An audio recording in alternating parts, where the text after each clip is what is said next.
Hey guys, this is Steve with Orlando Collector Deviants. We are here tonight with the Silverline Spotlight with Roland, who's the man.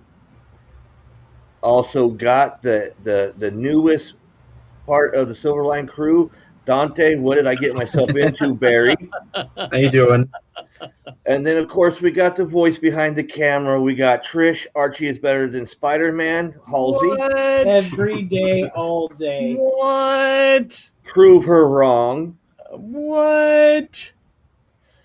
Okay, That's a so crossover hey, Archie has been with Punisher, so Archie can be with Spider-Man. That's Yeah, Right? So we are here tonight, Silverline Spotlight. Silverline is one of our big sponsors. Now, we were talking about the shirts and stuff. Yeah. So you need the black shirt with the silver line like what Dante's wearing, but you need that blue strip through it, like on one of those pictures I had for the intro. Oh, yeah. Yeah. I think that would be cool. That'd be very cool. Yeah. It's, I had, let's see if I can find any. Oh, I think I've got it. You talking about this right here? Yeah. Yeah. Yeah, this is I had a few business cards made. This is designed by Curtis Fujita, who's our creator.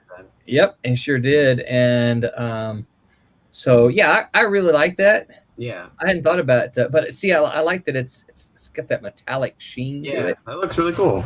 Yeah.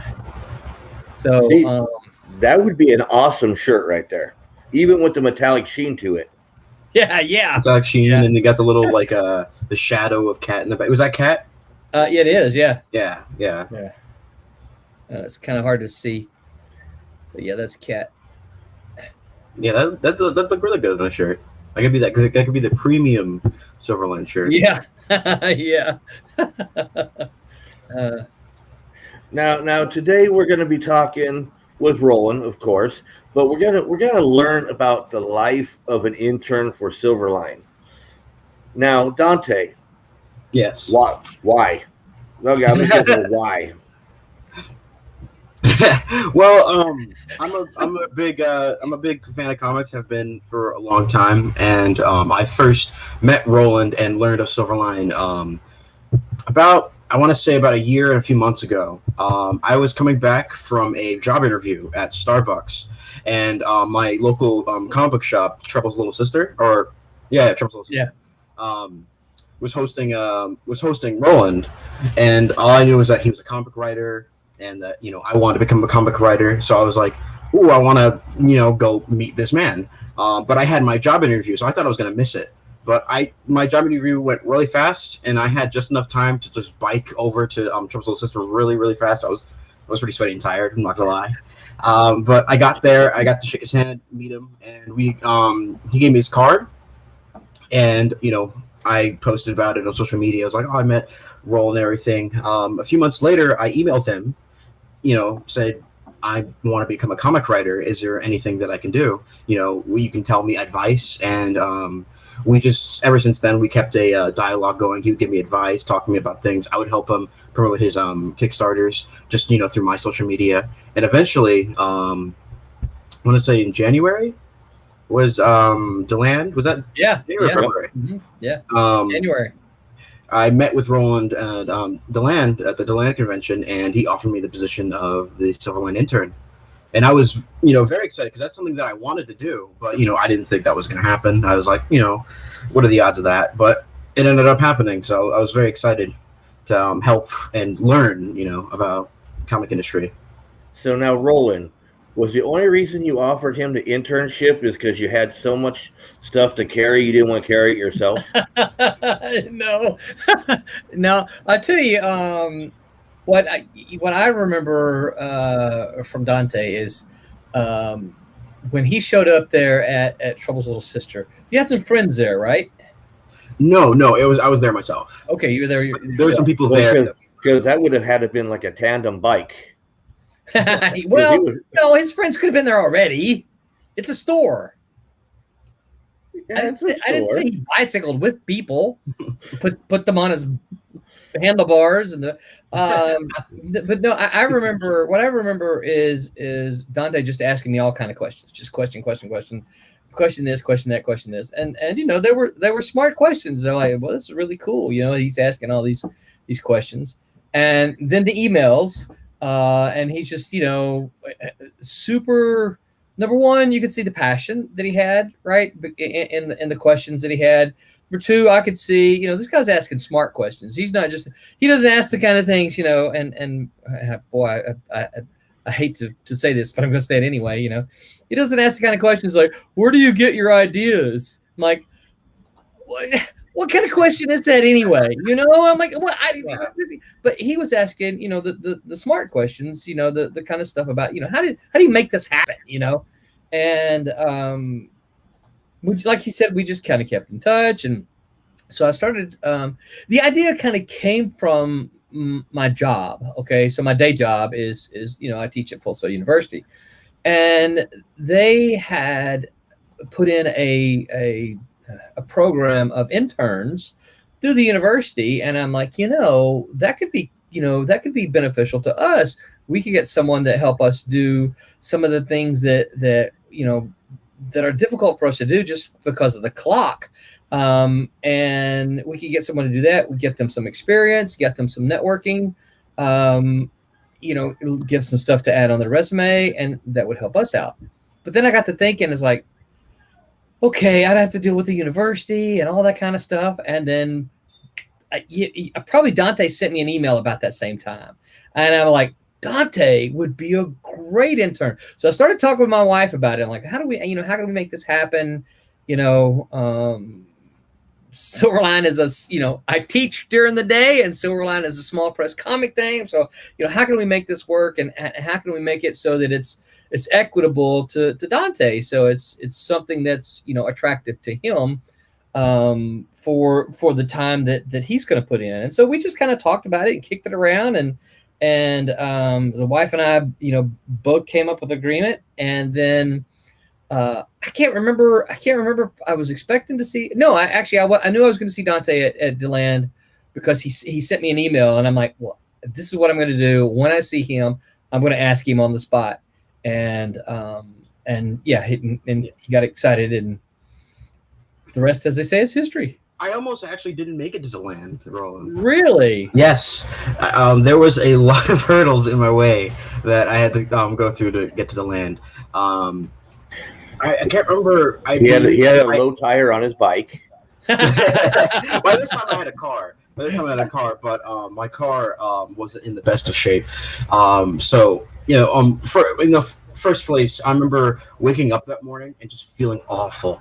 I woke up, and because it was early in the morning, and I can't remember what I did the day before. All I knew is I was really stressed the day before, and I woke up and I just felt awful. And a part of me was like, I can miss a convention. but I will. I was like, no, I want to go see Roland. If anything, I want to go because I said, I'm going to be there to support Silverline, so I'm going to go there and do that. On the way there, it was probably the longest drive, because I'm a new driver. I've been driving for about maybe 6 months now. Up until that point, that was the farthest I've ever driven. And my car was not up for it at all. It gave me a lot of problems. Your car or you? My car. On the way there, I had to stop on the highway at least 3 times. I had to pull over and just punch my engine or whatever, and just try to get it going again. Finally, I made it to the convention, and I was just so tired, but I was excited because I was like, okay, I'm finally here. And then you should have used the bike. You would have got there quicker. Maybe. I might have. 4, man. Yeah. They can figure it out, but I finally got there, and I was so glad that I made it through all that, because then rolling off to the position, and I think like I could have missed that. I could have missed that if I just decided it's whatever. I'm glad I didn't. Yeah, me too. And then I think it was so that was in January, and then I think it was just a couple of weeks later, we met at Chick-fil-A. Yeah, me and BJ met at Chick-fil-A, And I told you buy stock in Chick-fil-A. I really should. And then just kind of said, here it all is. What do you think? And he's like, I'm gung ho. Let's do it. And he's been working like a maniac ever since. Tommy says, "What's up, ladies?" What's up, Tommy? How you doing? Meant fellas. Yeah. At least for me and Dante. Yeah. Yeah. I got my dress on, Tommy. See, there you go. I'm waiting We're for gonna make Tommy to work again. the new Silverline dress that's going to be coming up soon. You're right, yeah. Sundress. Ask Trish if she'd wear the Silverline sundress. Well, you just asked her, so. I don't know about that. Look, I buy her dresses all the time. She don't wear none of them, so yeah, that's a no. Oh, okay. The only reason I would wear a dress at all is if I'm not allowed to wear shorts and it's summertime and it's hot. And then I can hide my shorts under the dress. It's true. This is true. Okay, so I thought Roland, about doing that too. wearing shorts under your dress. Hiding my shorts under my dress. Hey, there you go. Now, Roland, Yeah, I was gonna ask you, how important or how good did it make you feel that Dante rushed to see you on his bike, all sweaty, thunderstorms going, tornado going past him, going from his job interview to meet you, then just now hearing just to see you and support you, pretty much had to push his car all the way down I-4 to land just so we could see you. How does that make you feel? Well, I tell you, it does not. Having gotten to know Dante over these last, months and months, does not surprise me because Dante. One of the things we have discovered is Dante is highly, highly motivated, and it seems to me, from my perspective, when he sets his sights on something, he's going after it. So, doesn't. Obviously, Yeah, pushing a car down I-4. Okay. now that just went from being kind of cool to creepy. He has his sights set on Roland. No, it's no. You just said it. No, on where'd it go? On Silverline. On comics. On comics. Yes, Okay. yes. Yeah. Okay, so next. I'm gonna continue singing Dante's praises. I just in the. All right, so. So how many donuts did you give him today to sing your praises? So Dante went to Dunkin' Donuts, okay, or Donut Olo. King. That was the first one, right? Dante. Which one? Olo. Oh, Olo was the first one. Yes. Yeah. At Olo, dude made all kinds of connections, and came away. I don't know if he actually came away from there, but all those connections that he made turned into one script, possibly a second one. Yes. Wubba says howdy, y'all. What up, Hi, Wubba? Bubba? So that's what I'm saying. He's seen something, he's seen an opportunity, and he's taken advantage of it. So, and I think it's awesome. Yes. I'd like to think that if you throw a problem at me, I just figure it out. Eventually, I'll figure it out. Tommy thinks he missed it. Where's D from? His mother. That's true. I am. That's right. Now you said if your local comic book store is Trouble's little sister, you're in St. Cloud, right? Yes, I'm in St. Cloud, Florida. Okay. And is that what you're looking for, Tommy, or are you looking for how he came to be with Silverline?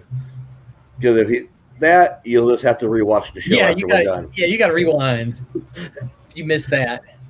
I was very determined. That's what happened. Yeah, in a nutshell. Yes. Those of you who missed it, Dante is determined. He says yes. So one of those questions I just answered, that's his yes. Okay, so you can keep singing Dante's praises because he's very determined, hard nosed, and he's hungry. Me and you talked about that. Yeah. Well, yeah. So we've talked about it, but since the people out in internet land weren't privy to our conversation, well, they could have been had they showed up at the show. That's true. But one of the things you and I talked about, so I'm going to repeat it for those of you who weren't privy. As a teacher, I feel like there's a lot that I can teach. I've got a bunch of comic book experience, and I feel like there's a lot that I can teach. If you want to, take my class, I can teach you about comics. The thing that I can't teach, right? The thing that I can't create is drive and motivation. You either gotta come to my class, you gotta want it, or I can be a cheerleader, I can pat you on the back, but you have to bring your own drive. I can't teach drive. I can teach stuff, right? Here's how you do this, here's how you do that, right? But you gotta do it yourself. You gotta tell yourself, I want it bad enough to go do these things that Roland's saying to go do, and then you got to go do it. I can't do it for you, right? And so many of my students, they just don't have drive. They want it all. And you and I talked about it. It's a generational kind of thing, but they want to come in and say, "Here's how you do it." Okay, now somebody give me the work. Well, no, that's not how it works. You gotta do what Dante's been doing. He's pounding the pavement. He's getting out there, putting his face in front of people, shaking hands, and babies. What? Kissing babies? I don't know if Dante's doing that or not. If that would give me a script, yeah, sure. Yeah. So yeah, and that's the secret ingredient that I think you have to have. That certainly Dante seems to be exhibiting over these last several months. That I see in a whole I see a whole bunch of students in a year. And very, very few of them actually have that ingredient. They come to class and they want it given to them, but they just don't have the drive. So I have plenty of business cards from the show. So there you go. I'm definitely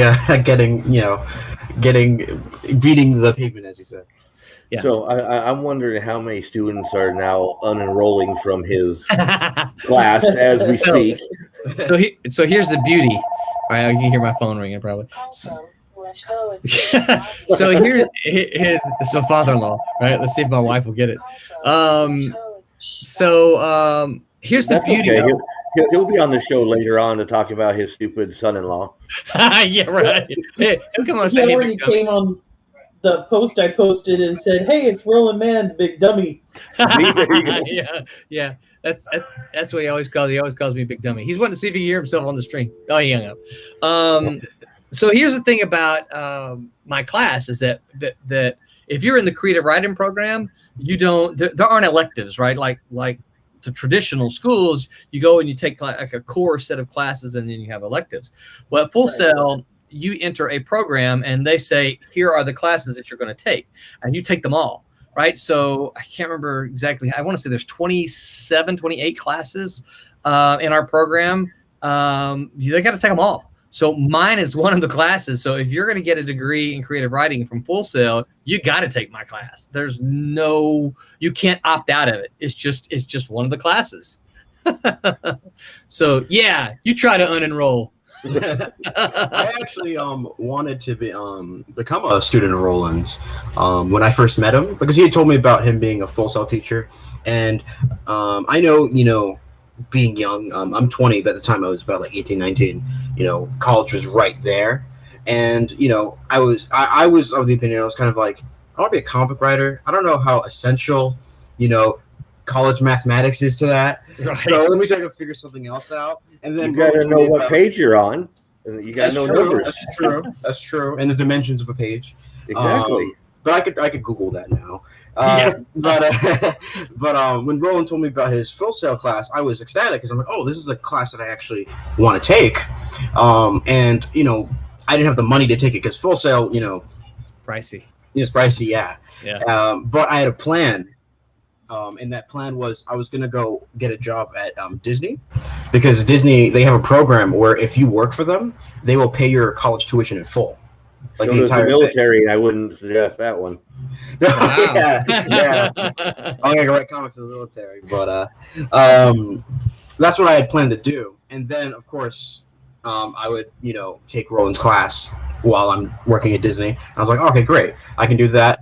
Tuition is paid off. It'd be great. And then the pandemic happened, and then Disney got rid of that that program. Oh, So I fell out of luck. I was like, oh no, like I can't take it now. But now, being an intern, I'm getting a wealth of information that I feel like I feel like I'm getting even more than I would have even gotten in the class. So I feel very very, very happy and privileged. It worked out. Hold on one second. Wubba says too lazy to rewind. Got pages to draw while listening to y'all. That's right. What you don't know is Wubba has a whole slew load of pages, and yeah. So there'll be news in the future about Wubba, and let me just say, how can I give my favorite O.C.D. people a little something? There'll be news about Wubba and Cat and Mouse in the future. How's that? Yeah. Well, if Wubba has that many pages, he might have to get himself an intern. yeah. I asked him the other day. I said, "Hey, Wubba, why don't you send me a schedule, dude, so we can be on the same page here?" Because I got in the script, the script for the next issue, and here's the funny thing, right? So Wubba has finished issue 1 of the next Cat and Mouse miniseries. I have all the pages except pages, I want to say 2. I had to go back and look, but I've got like 1 page missing, and it's because he hasn't scanned it yet, right? So I have all 22 pages except for, and I think it's pages 2 and 3, which is a double page spread.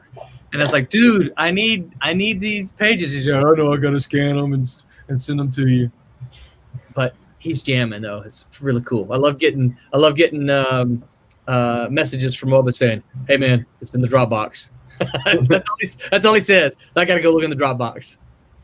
So now the next comment is from a new friend that you made at Olo.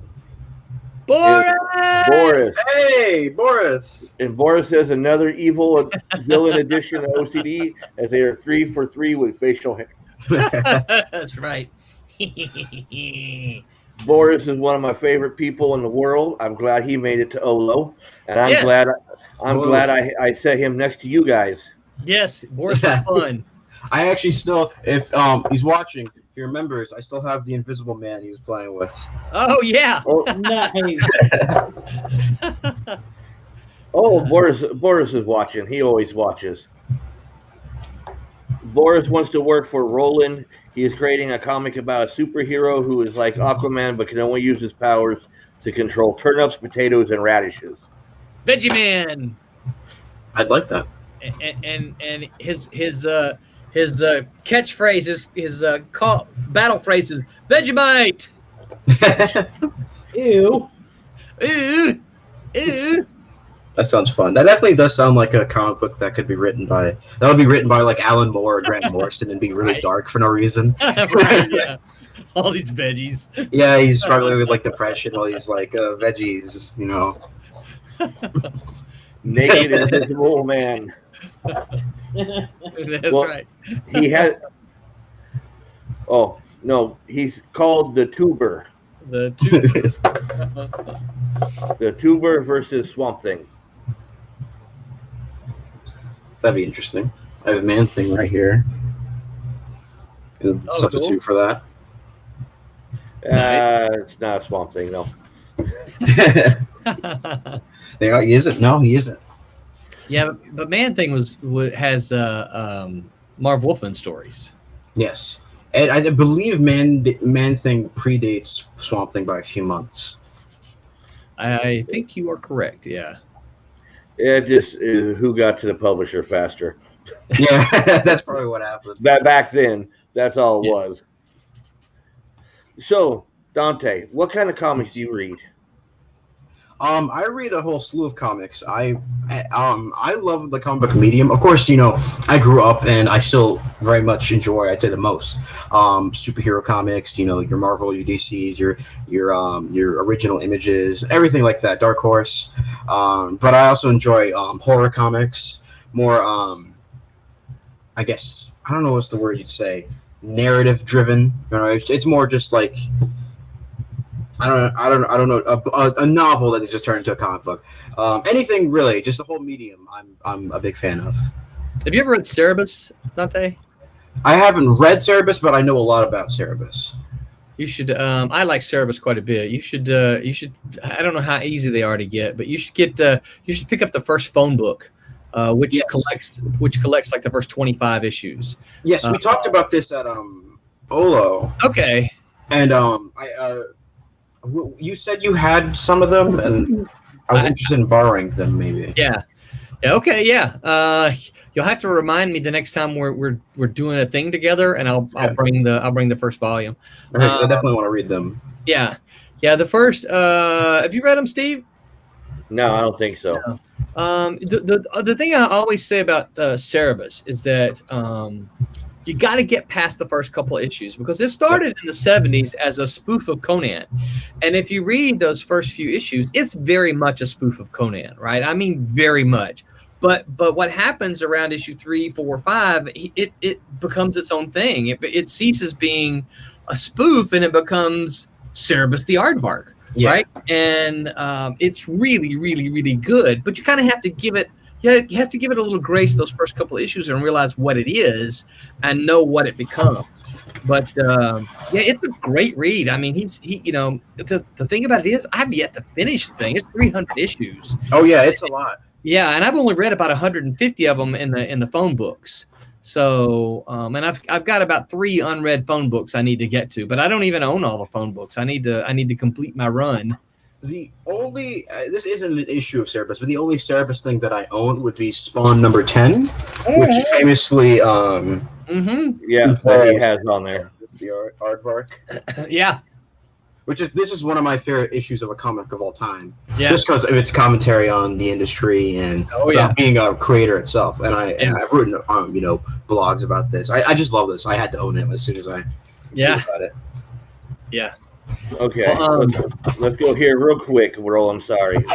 This brought up a lot of things. Swamp Thing would lose to Tuber carries a fork and ranch dressing in his utility belt. Yeah. Man Thing is cooler than Swamp Thing, but Swampy gets more exposure. I have to agree with that. I agree, yeah.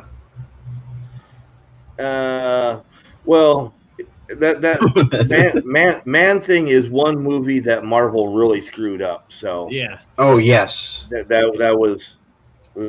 I remember seeing the Swamp Thing movie when I was a kid, and that was like really cool. Barboa, yeah. Yeah. Boris, everyone always talk about Man Thing, Swamp Thing, but they always leave out Thing. Dante, wrong answer. You're supposed to say I read Silverline exclusively. No. Actually, let me tell you one of the things that really woke me up about Dante.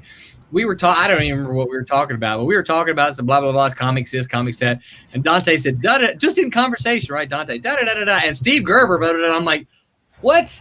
Did you just invoke the name of Gerber? And he's like, oh, I love Gerber. I'm like, dude, you're 20. How do you even know who Gerber is? Oh, I love you, Howard the Duck. And I'm like, what? Oh my gosh. Yes. Yeah. So, yeah.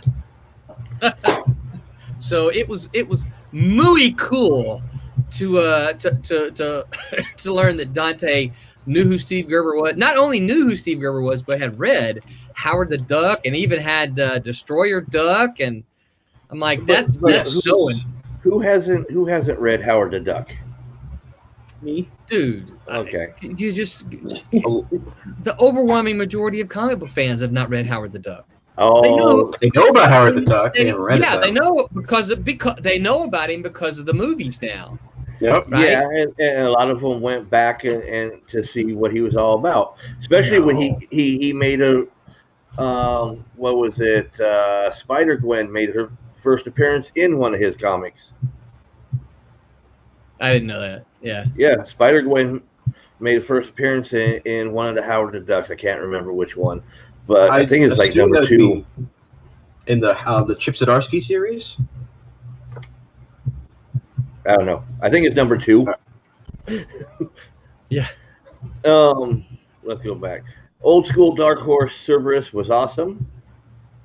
From Scott. Well, there's a new Cerberus comic every month from Martin. He actually says cherubs, but Cherubs. Oh, okay. Cherubs. Sorry. I think they're one shots. The best Conan spoof is Gru. Gru is funny as hell. I love Gru. Yeah. Gru's great. Cerberus is awesome. Second only to Gru the Wanderer. They're different books, though, and that's the problem. I think having the comparison between the two is they're two different books. Gru is. Sorry, let me finish this last one. Okay, go ahead. For some cool oldies, my intern brought over some oldies to show me. She had an Eastman Lard title, Teenage Mutant Ninja Turtles. Trivia, do you guys know what it is? I didn't even know that they had a title previous. I didn't either. No, I only knew of Eastman Laird when they did the Turtles, and then they did some one shots with all the Turtles. They did one shots. They did the Fugitoid. Didn't they do that one Image comic book where it was like a really violent Turtles comic book with Raphael and Casey Jones? I forgot what it was called. I can't remember what it was called. I remember seeing it and being like, that looks pretty crazy for the Ninja Turtles, even what they were before.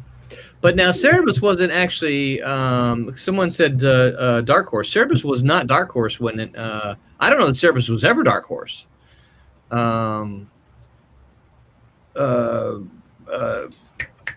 Jeff Smith was always his own thing. Not Jeff Smith. Jeff Smith is Bone. Dave Sim. Yeah, Dave Sim. Yeah, Dave Sim was always his own thing. I don't know that he was ever with Dark Horse in that first run. I think the stuff he does with Dark Horse now is, or I think the stuff he does now is with Dark Horse. I think. I haven't seen any of his new stuff at all. Does he still do stuff other than Cerebus? He does one. Well, no, I don't think he does. Well, I've never seen anything other than Cerebus. I don't know. But the things he does now are just one shots. So, and I don't know. I don't know how well those do. I was trying to see if I could see. How sometimes I'm able to come up while you're talking. Yeah, and do research. Yep. Cerebus, the artwork. Yeah, I did not see it. Boom. Now, Scott's saying Fugitoid made before TMNT by a few years, but didn't come out until after TMNT. Yeah, well, Fugitoid actually goes between issue 4 and 5 of the TMNT storyline. I did not know that. That's interesting. Just so you know. Because I actually picked up that book not too long ago. Cool. And I got it from a toy dealer, so I got it for really cheap. And it's actually a decent book. And like I said, it goes with my collection of the TMNT stuff. Wubba says Body Count. Yes, that was the name. That was the name of the Image book with Raphael and Casey Jones. Or just being that's the book you're thinking of, Dante Easton and Baisley. Gobbledygook. What's that? I remember the cover being the two of them just Eastman. Okay, sorry. Fugitive Boom Boris. It's clearly not. I don't know. The one shots are published by him. They are made from old art with new dialogue and are insane. No. And where it says, oops, is clearly not Sweaty Jim and the land of the nightgown wearing nymphs. Okay. So now let's go back to the show. Sorry. The comments are there. And we do that, Dante. Every once in a while, I have to stop rolling because we go back for like 30 minutes of comments, Oh, it sounds great. and we got to catch up. Yeah. Oh no! There's no falling asleep, no yawning on my show. Damn it!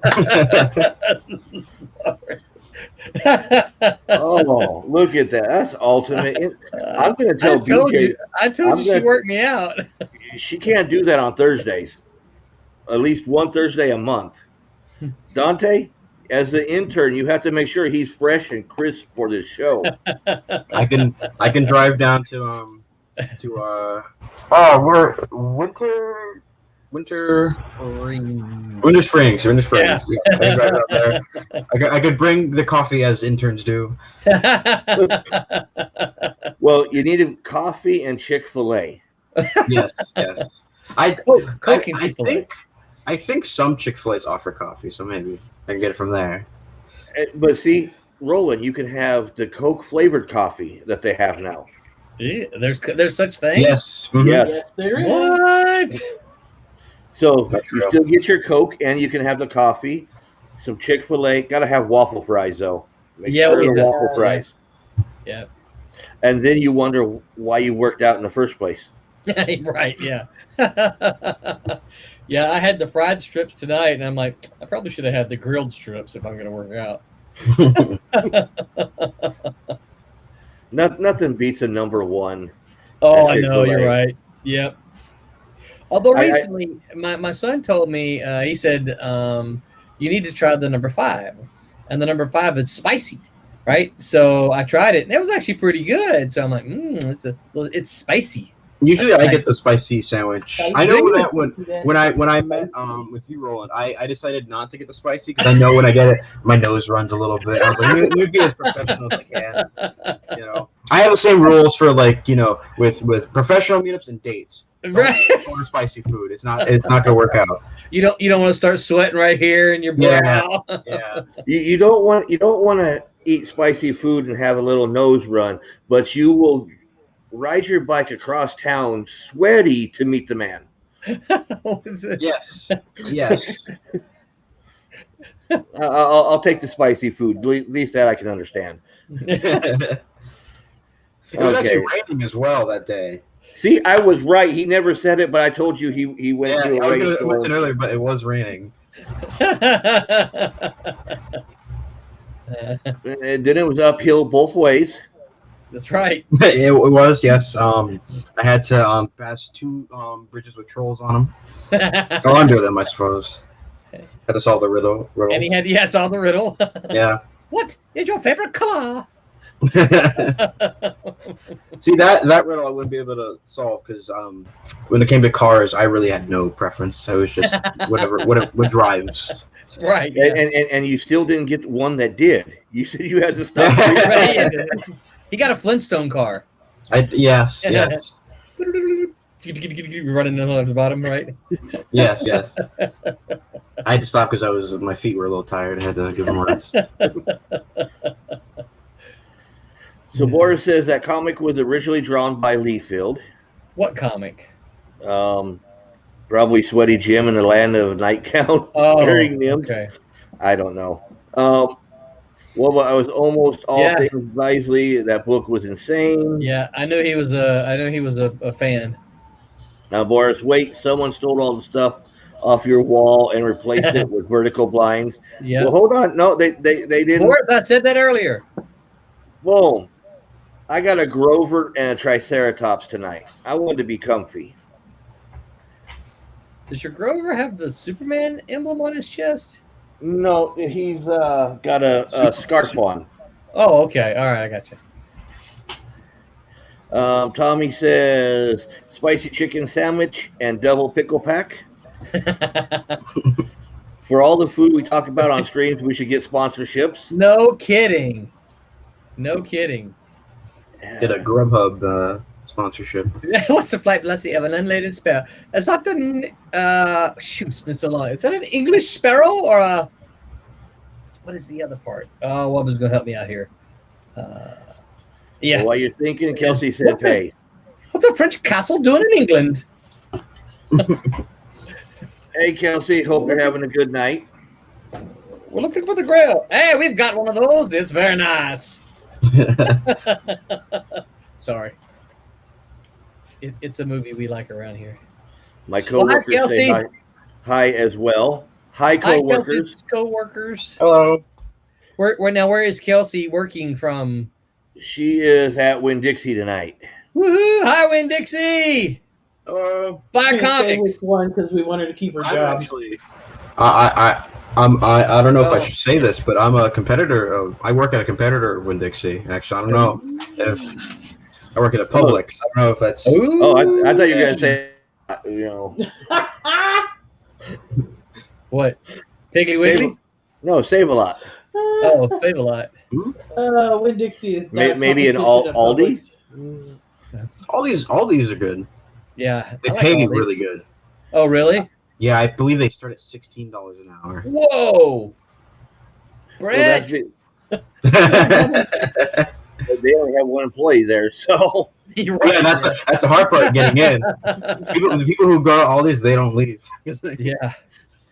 You get the Well, same- they have two. They've got one. Kelsey on the says, cash- "Shame on you." Why? Oh, yeah. So Dante. Yeah. Shame on Dante. Hey, he's got to buy. He's got to earn the money to buy those comics somehow. I do. He has to buy the car first so he can load your stuff around to get to the shows when people are late. Hey, Him and- I him and got my Kelsey own- should have a conversation about cars and trying to get to conventions. she have a problem with hers? No, she doesn't. Not for a long time. She did. Once. A long time ago in a galaxy far, far away. It's my family. I live in history. You live in the past. It's okay. Boris says there was a chicken restaurant in Old Country, poultry shanty. You could get many fine chicken products like gizzard melt and waffle feet. Mm. Sounds good. Well, I come from family of farmers where it wasn't unusual to see the family eating chicken gizzards and chicken livers. And Wubba says Monty Python Holy Grail is an unofficial movie of Silverline Comics Group. I would have to agree with that. And Love Boris says Monty the Python. airspeed velocity of an unladen European swallow is 10 meters per second. Thanks, Boris. And then says, don't you dare jinx it, Mom. Right, yeah. Because Kelsey just paid off her car. Oh, oh my goodness. So I shouldn't tell her what happens every time I pay off my cars, huh? Well, you can go ahead and tell her. Every single time I've paid off my car, it's been in the shop within 6 months. Every single time. You see? Now you know what you got to look forward to, being Roland's chauffeur. Being in the shop? No, being your chauffeur, have to go pick you Oh, up. being all my the time. yeah. Hey, We'll put Dante in the shop. 2 pairs of legs will get Dante's car going a lot better. That's right. Get up Yeah, them hills. The Flintstones always move quick when Betty and Barney and Fred and Wilma were all in it. Yeah. Oh, yeah. And Kelsey says, shh, she doesn't want to hear this. I know, right? Okay, so now going back to Dante showing up before Roland at conventions. And I was going to tell you, Dante, get used to it because he always shows up late to conventions. That's not true. That's not true at all. How early were you to Olo? I'd say you were about, because we got there at almost the same time, Roland. So I'd say you were about 45 minutes early before the show started. Yeah. I thought you got there around 9:30. No, I think it was closer to 9 than to 10. Well, I was giving you halfway in between. I think it was about 10 I was after, busy. 15 after, something like that. I was busy that day. Yes, you were. You were. Now, You might not have seen me until 9:30. and then the other day, last weekend you were there. Yeah, last weekend I was there. Yeah. I think last weekend I got there. I want to say at about 10 till, might have been 15 till, but probably 10 till. It's funny because when I got home and checked all my messages and everything, Martin sent me a picture. He had sent me a picture. Probably about 9:30. Had Dante sitting at the table with his tablet to write on. He goes, "Your boy is here and ready to go." That's all I had. It's because I got there and it was just an empty table. And I was looking around for Roland, and he wasn't there. And I was sitting next to Martin, and he's like, "What are you gonna do?" And I was like, "I don't know what I'm gonna do." And then I thought, in case Roland wasn't coming, and because there's not really much a way to contact him because his phone is packed away in a box, so I have no idea of knowing. So I was just preparing for the worst, and all I had was my laptop. So I just took it out and I put it on the Silverline website, and I just put it right in the front. And I was like, if I have to do it this way, then I guess I'm gonna have to do it this way. Hey, he was Go thinking on his. Dante. He was thinking on his feet. That's what I'm telling you. That's what I'm telling you. They want to buy a book. It was like, well, Indie Planet is right here. We can get your book right here. You just need to put in your information. Look at that, man. I understand now. Now Boris has your back rolling. He says when you produce masterpiece like Cat and Mouse, you can show up when you want. Big hugs to you, Boris. I swear you made a good friend with him. Right? I've been seeing him tagging you all over the place. I like Boris. He was fun. He was Boris right. is. Yeah. I told you, didn't I tell you Boris was the coolest person ever? You did. You said it. And you got some people looking at our books. He He's did. advertising for us. Yes, he did. So No, Scott's going to get offended. What's Because you that? just said Boris is the coolest. Scott, You're the coolest in my book. that's just because you're still trying to win his little contest he has going on Monster Manor. Always. I do what I have to. Yeah. Boris says he read that like 20 times, then it's in a frame. Oh, thank you, sir. Well, there's more to come, and I will tell you this. I have a fun time with them, and I think I showed Steve one time here before some time ago. Because we're gonna have the next storyline is gonna be about voodoo, and Wubba has done he's just done an amazing job on this book. The voodoo people look scary, and I've seen some of the work. It looks great.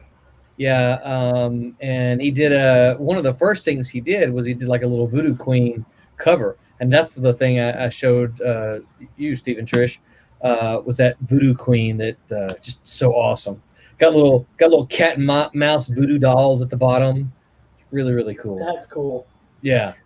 I think he showed it on the show a few months ago. Yeah, Right? yeah.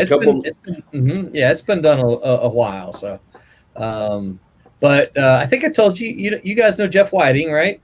No, we don't know him. I don't like to tick or anything, Well, Jeff is inking that issue of Cat and Mouse, so or he's inking that arc that Wubba's starting. So and those pages are just looking phenomenal. I'm super stoked about them. That's cool. Yeah. And Wubba's telling me, he goes, man, hey, I want to draw this guy. I want to draw this guy. I want to draw this person. I'm like, dude. We got it. We got one story and then the next story. So there's going to be more after the voodoo thing. That's the exciting thing. Oops, did I just say that out loud? Boris is trying to get Fensterberger to make him a custom cat and mouse action figure. Ooh, that would be so cool. That'd be great. Yeah. Look, Roland's like, oh, that's so cool. Dante, yeah, that's cool. I'm bored for that. So Dante's like, I'm bored now. No. You still got another hour, man. Oh, we lost Roland. Roland. No, Roland does that when I think because he's out here. he doesn't want us to see him in his It's skivvies, behind. so he does that. That's understandable.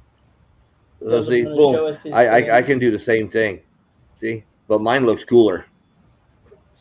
Well, All by myself. So, Dante. Yes. So, are you just into writing the stories, or do you plan on ever like drawing or Well, inking I or? eventually yes. But as of now, I do not have the skill to do it. I can draw and show it to a person that say, "Oh, it looks cool," but nothing that's worthy of being published or to my own standards, or I feel anybody else's.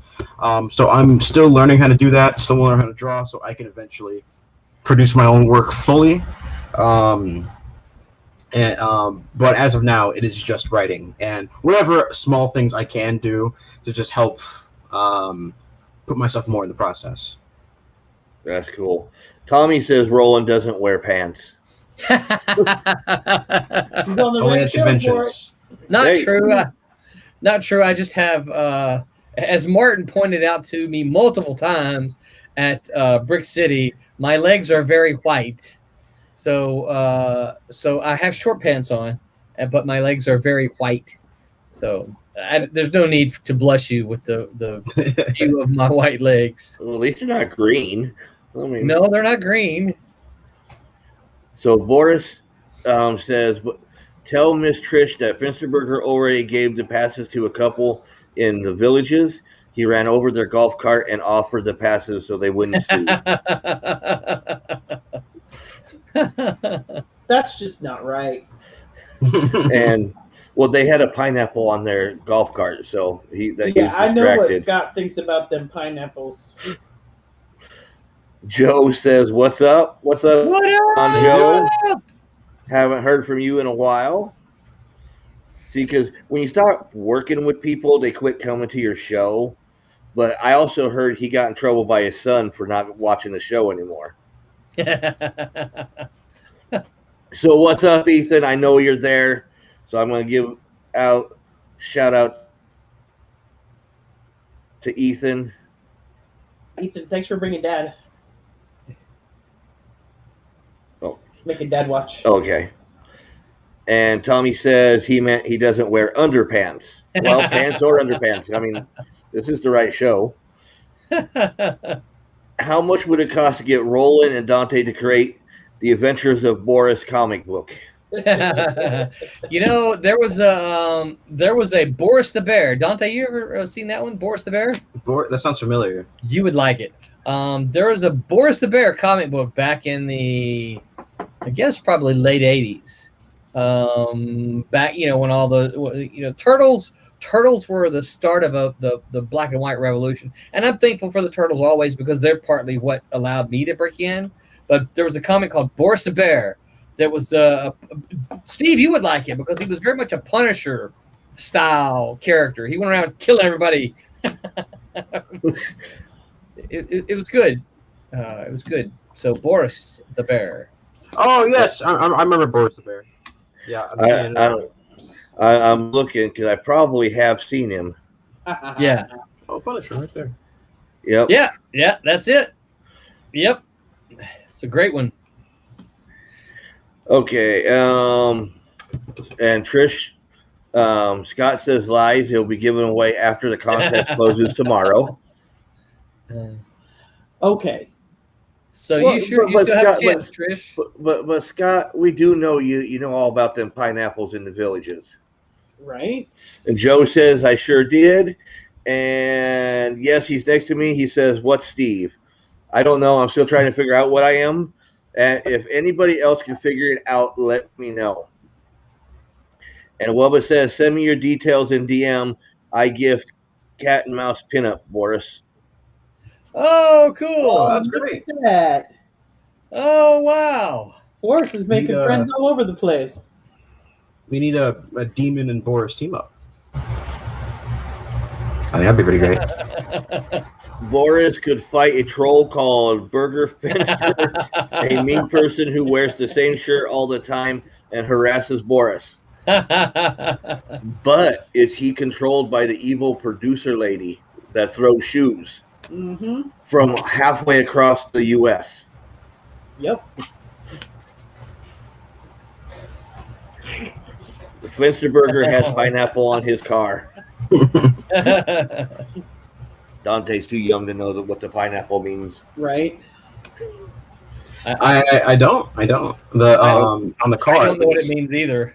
Well, go up to the village. Well, Roland, you're about the ages too to be up in the villages, so Well, then I you know- need you need to- pineapples.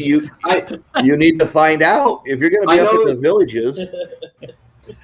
I know Let's that just say the pineapple Google villages like a- and pineapples. is a symbol of hospitality.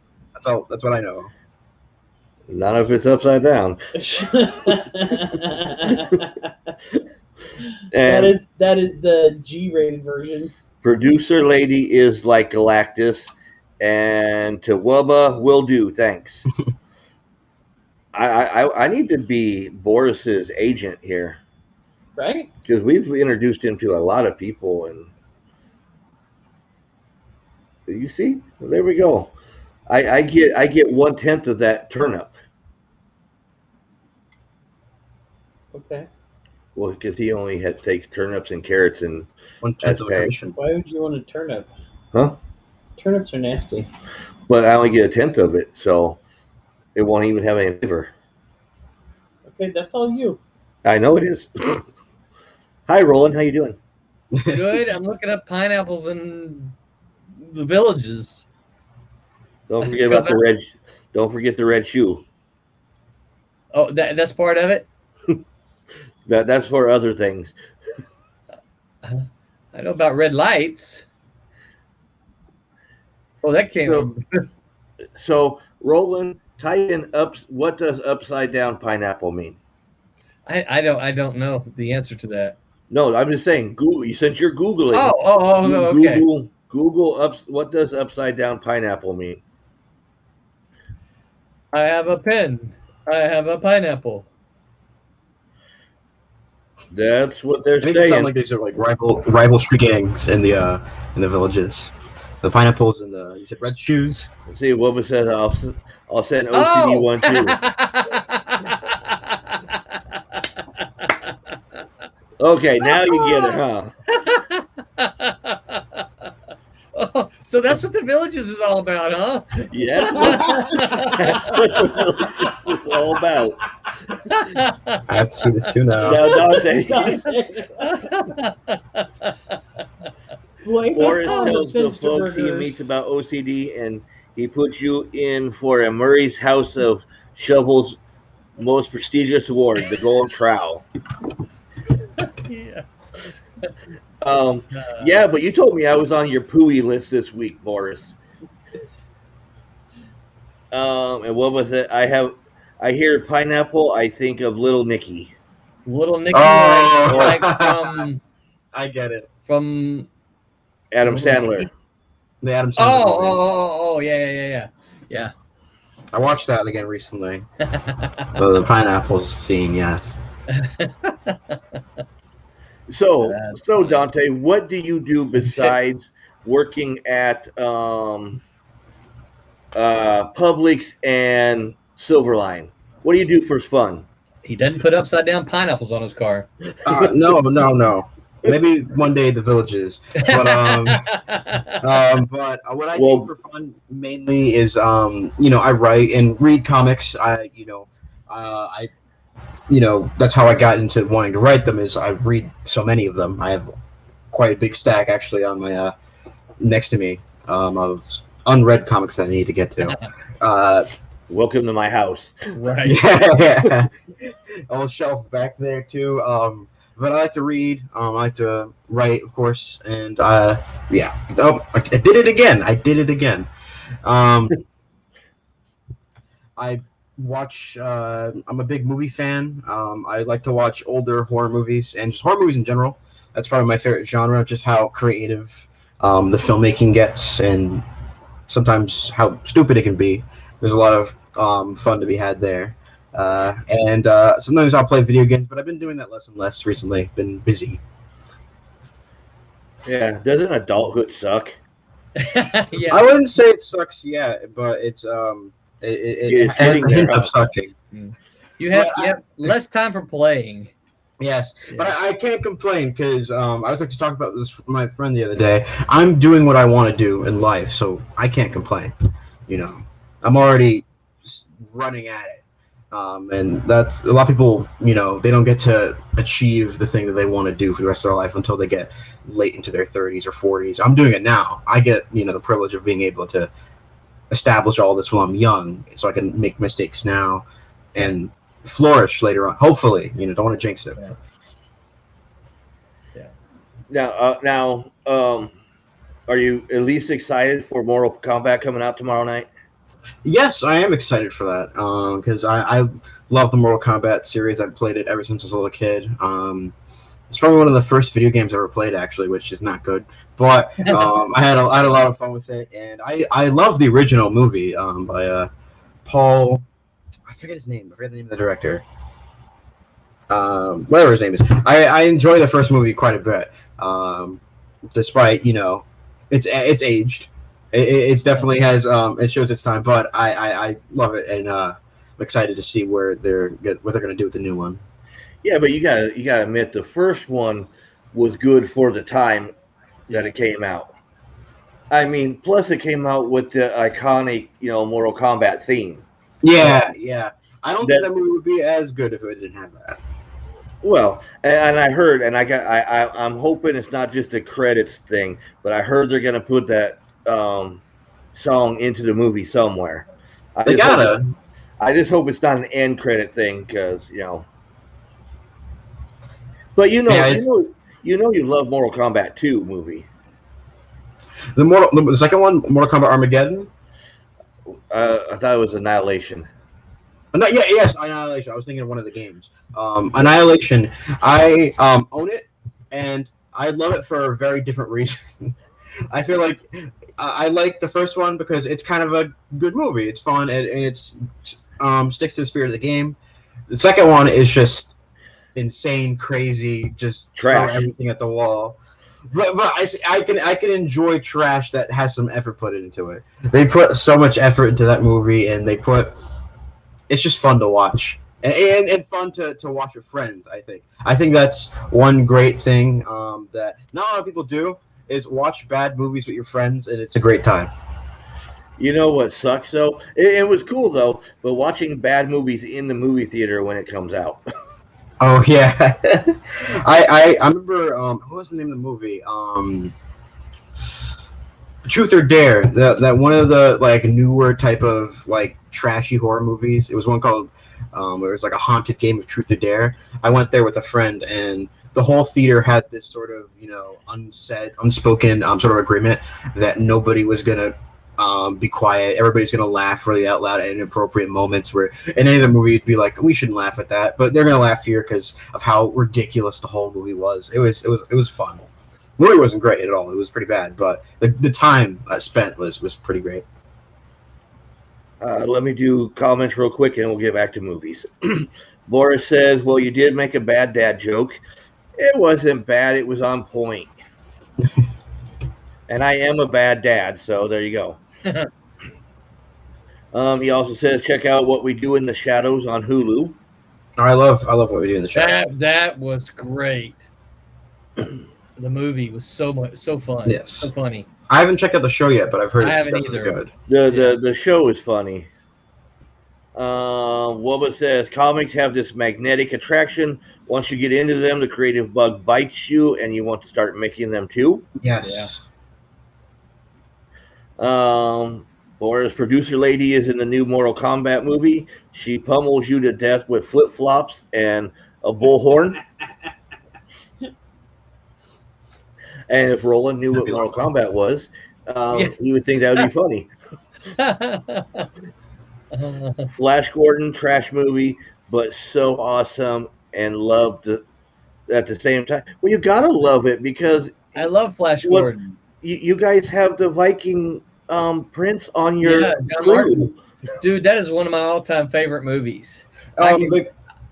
the main actor for it was actually at my comic shop not too long ago. Yeah, I saw that. Yeah. Yeah. Sam Jones. Yeah, he's coming back soon. Really? Yeah, so He must live down there, huh? He makes the rounds. Oh, Yeah. okay. So he must live in Florida here somewhere then. So, Yeah. I think so. Yeah. But it's in May if you're interested in that, Roland. Okay.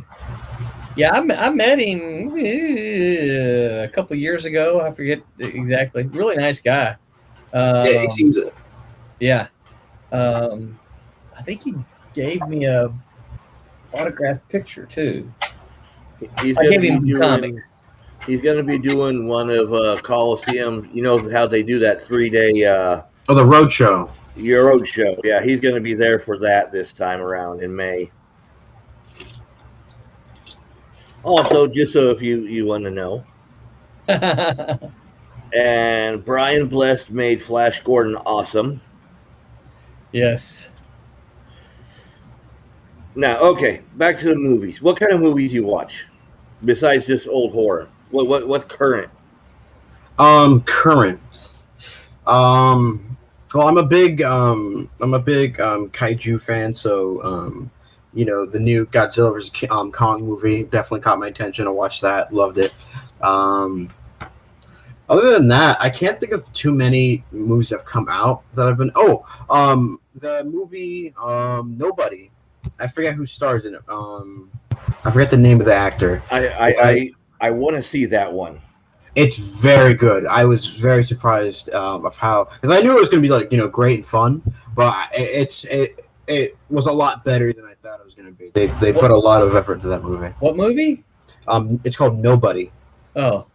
It's basically I'd say like a John Wick type of secret.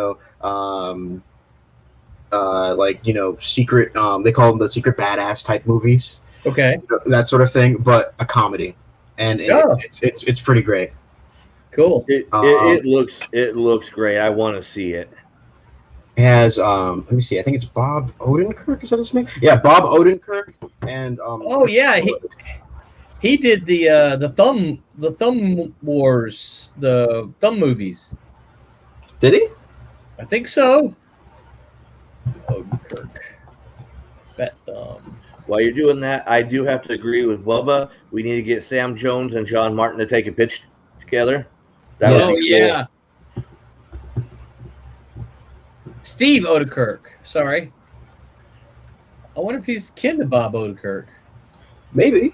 I don't know. Look at their thumbs to see if they match. But Nobody is pretty great. It's just anybody looking for a movie to watch, check that one out. I believe it's still in theaters, and it just came on to theaters at home, that sort of thing, with video on demand, whatever you want to call it. It just came to that, so it's a great watch. Definitely with it's a guy movie, I'd say. So it's with all your guy friends get together, watch it. So Roland, what have you been watching lately? I know you guys tried to schedule a little bit of time to watch something. Yeah, we just saw Godzilla King Kong at the theaters Tuesday. So what did you think? That was fun. Wasn't a great movie, but it was fun.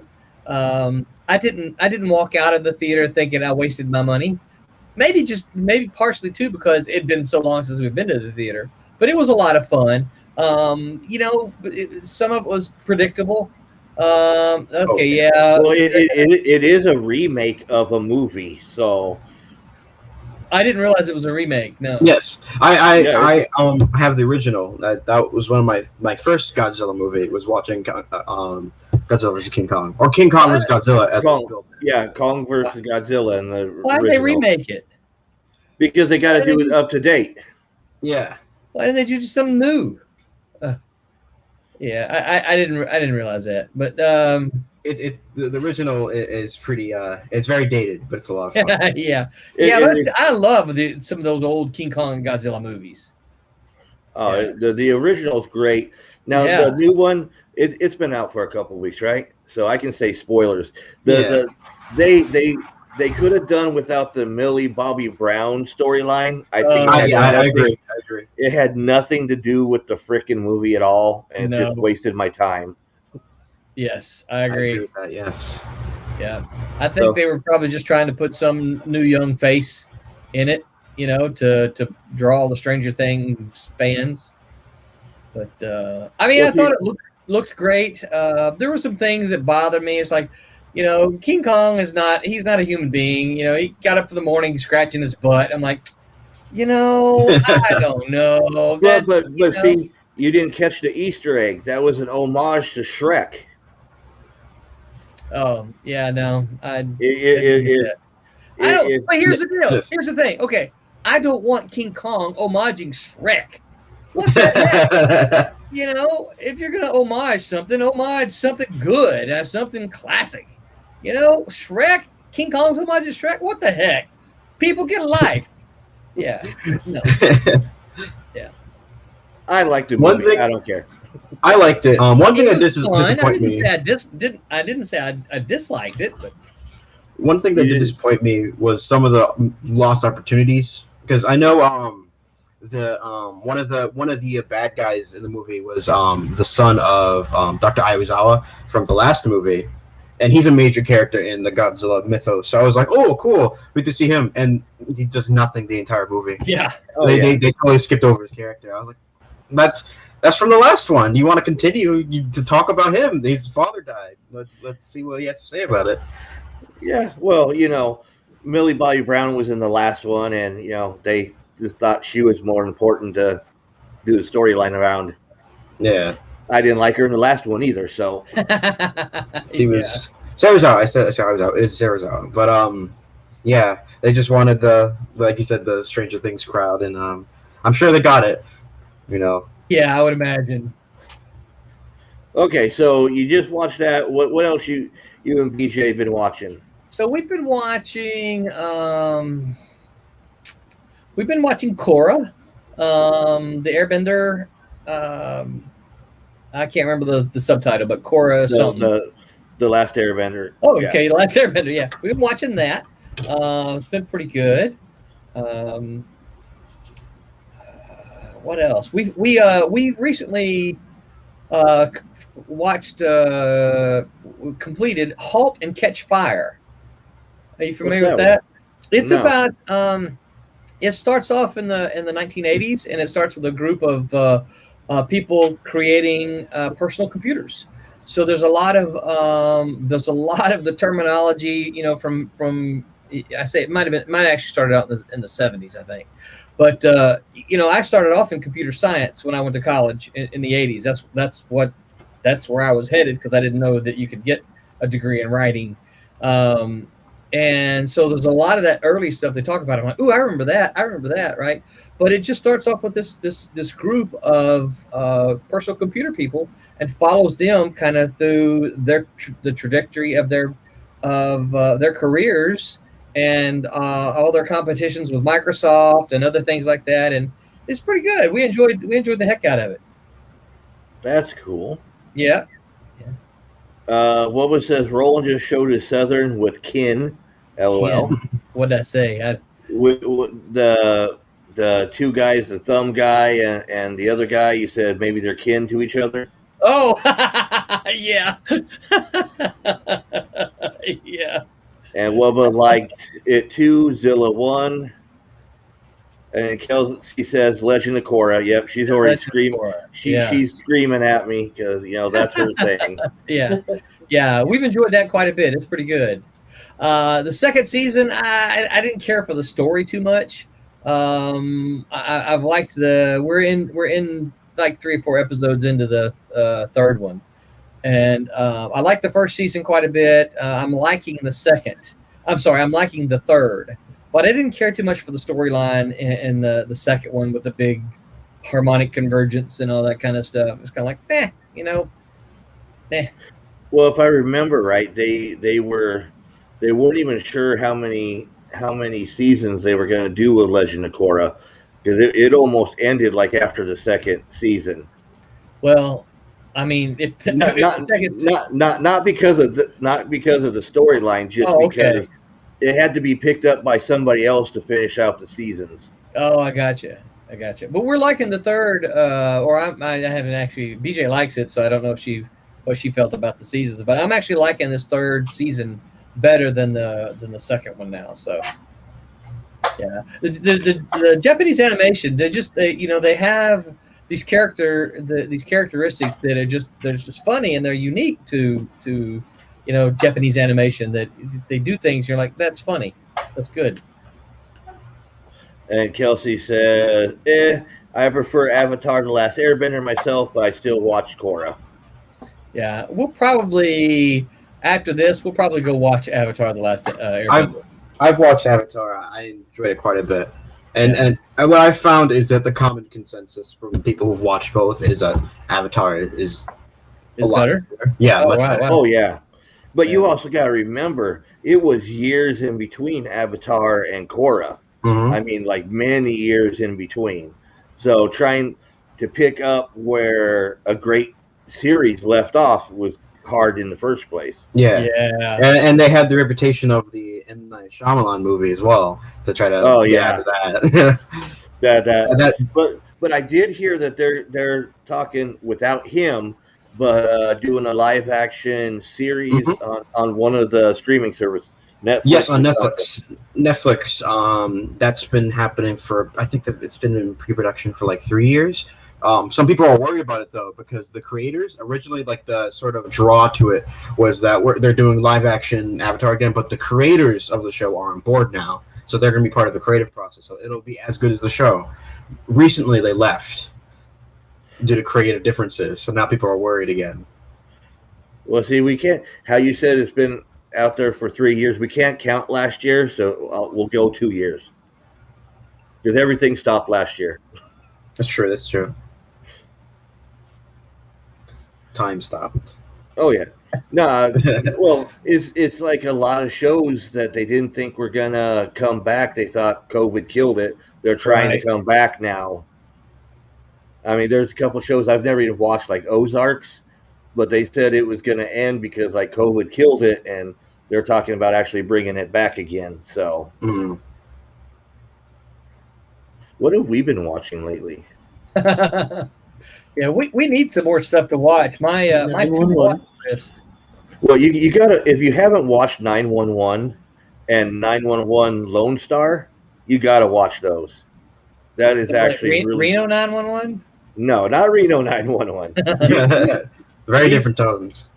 It's a Trish was watching it like the 911 way before me, and I watched an episode of it like on the third season, and watching 2 episodes, I had to go and start the whole series.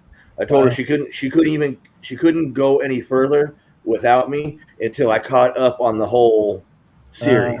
We did that with Blue Bloods. Yeah. See, I think if you like Blue Bloods, you'll like 911 and 911 Lone Star.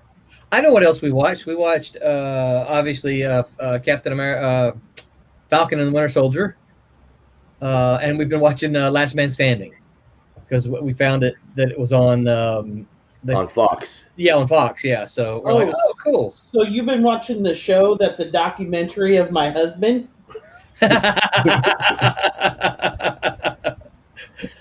Well, I'm just sad is because what is it? Is it tonight? Was the series finale of it?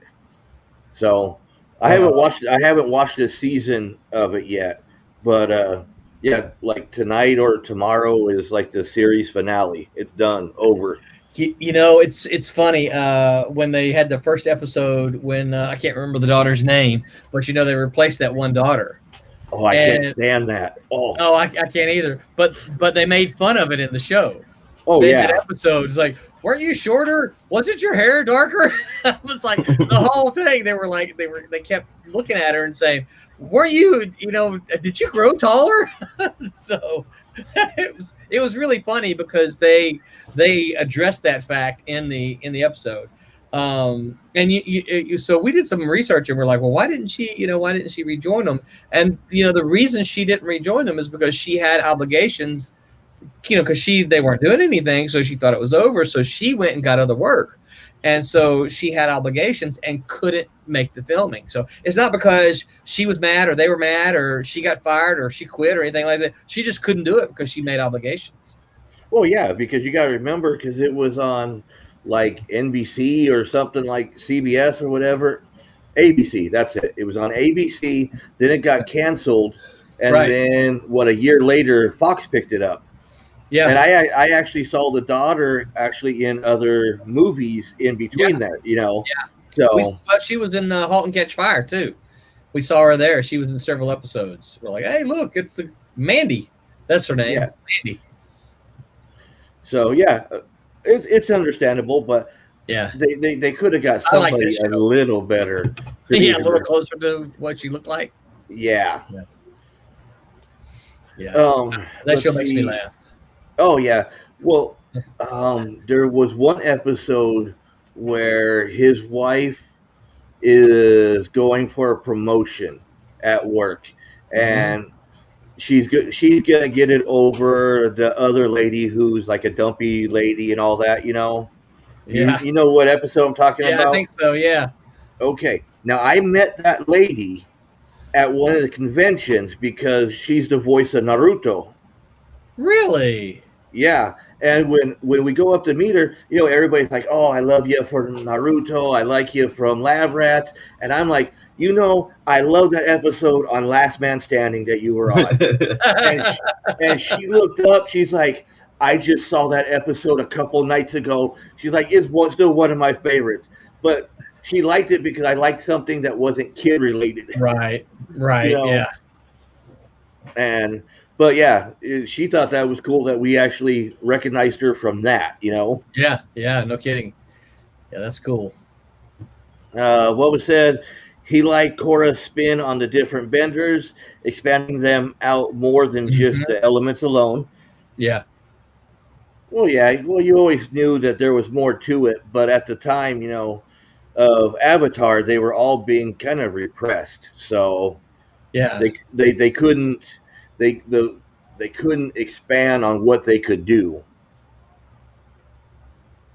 And I'm talking like they're real people, but so no, I mean lately, of course we've watched those movies, and I'm going to watch Mortal Kombat tomorrow. We really haven't been watching much. No.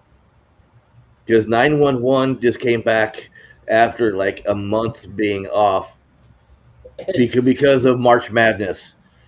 They didn't put anything new on for like 5 weeks, and they left it on a cliffhanger. And yeah. And I'm addicted to Bob Hart's Abishola. Oh yeah, Bob Hart's Abishola is another one we watch. It's hilarious. And The Neighborhood. The Neighborhood. Yeah, that's with Cedric the Entertainer. I guess I've seen it. It's funny. If you get a chance on Hulu or something, well, you don't got Hulu, do you? No. You got rid of Hulu.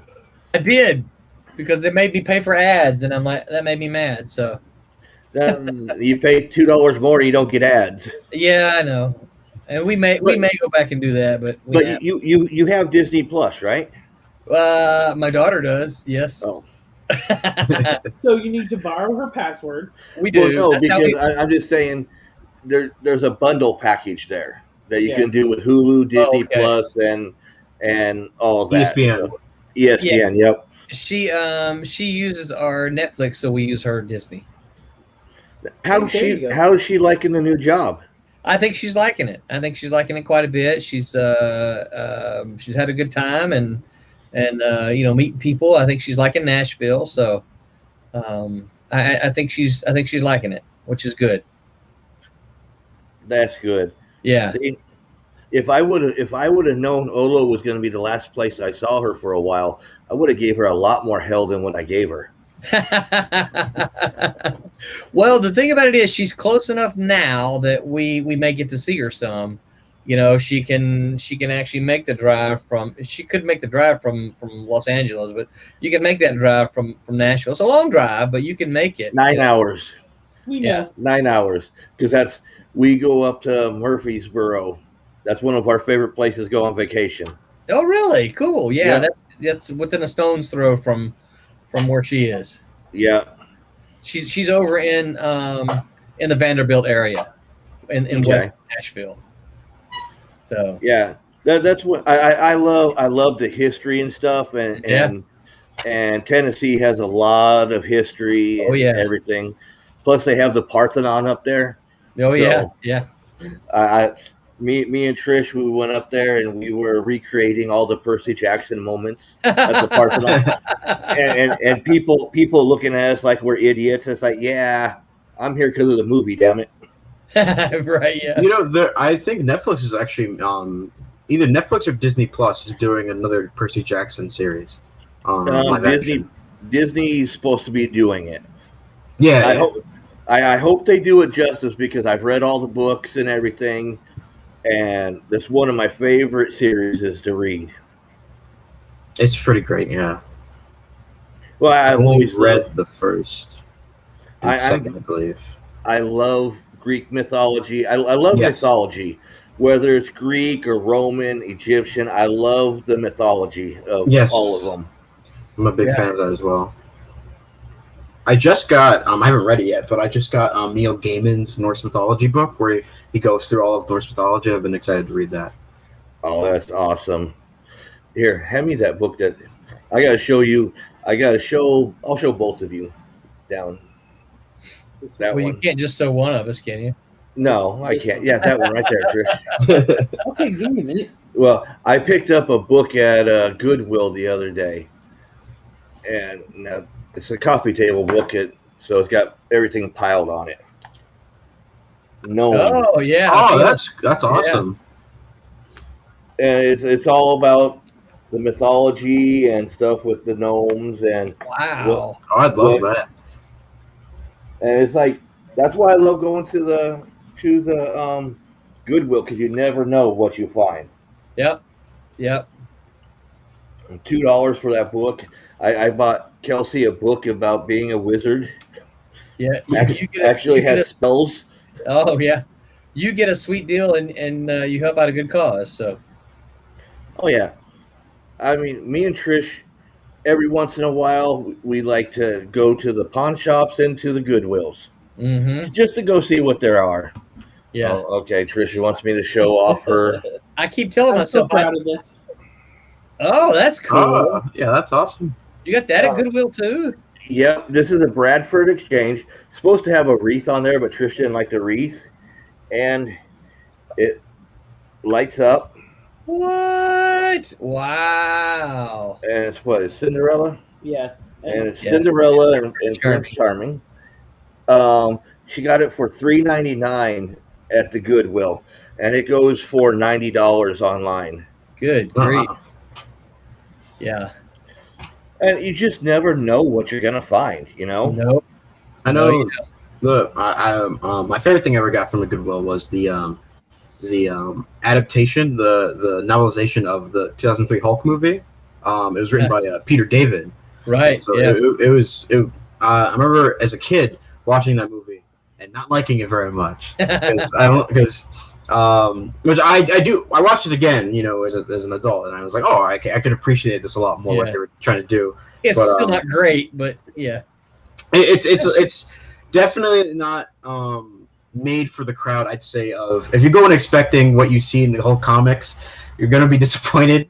And I think that was the problem with that movie is that they advertised it as if it was gonna be that, and then it was very much a serious, slow, sort of methodical movie. And you were like, "What the heck is this? Why is he smashing everything all the time?"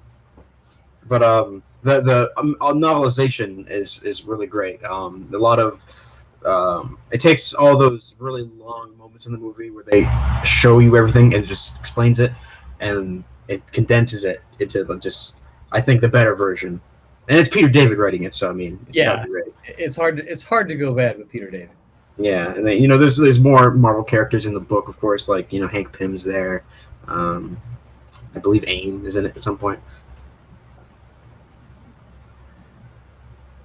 So, Dante, did you pick anything up cool last weekend?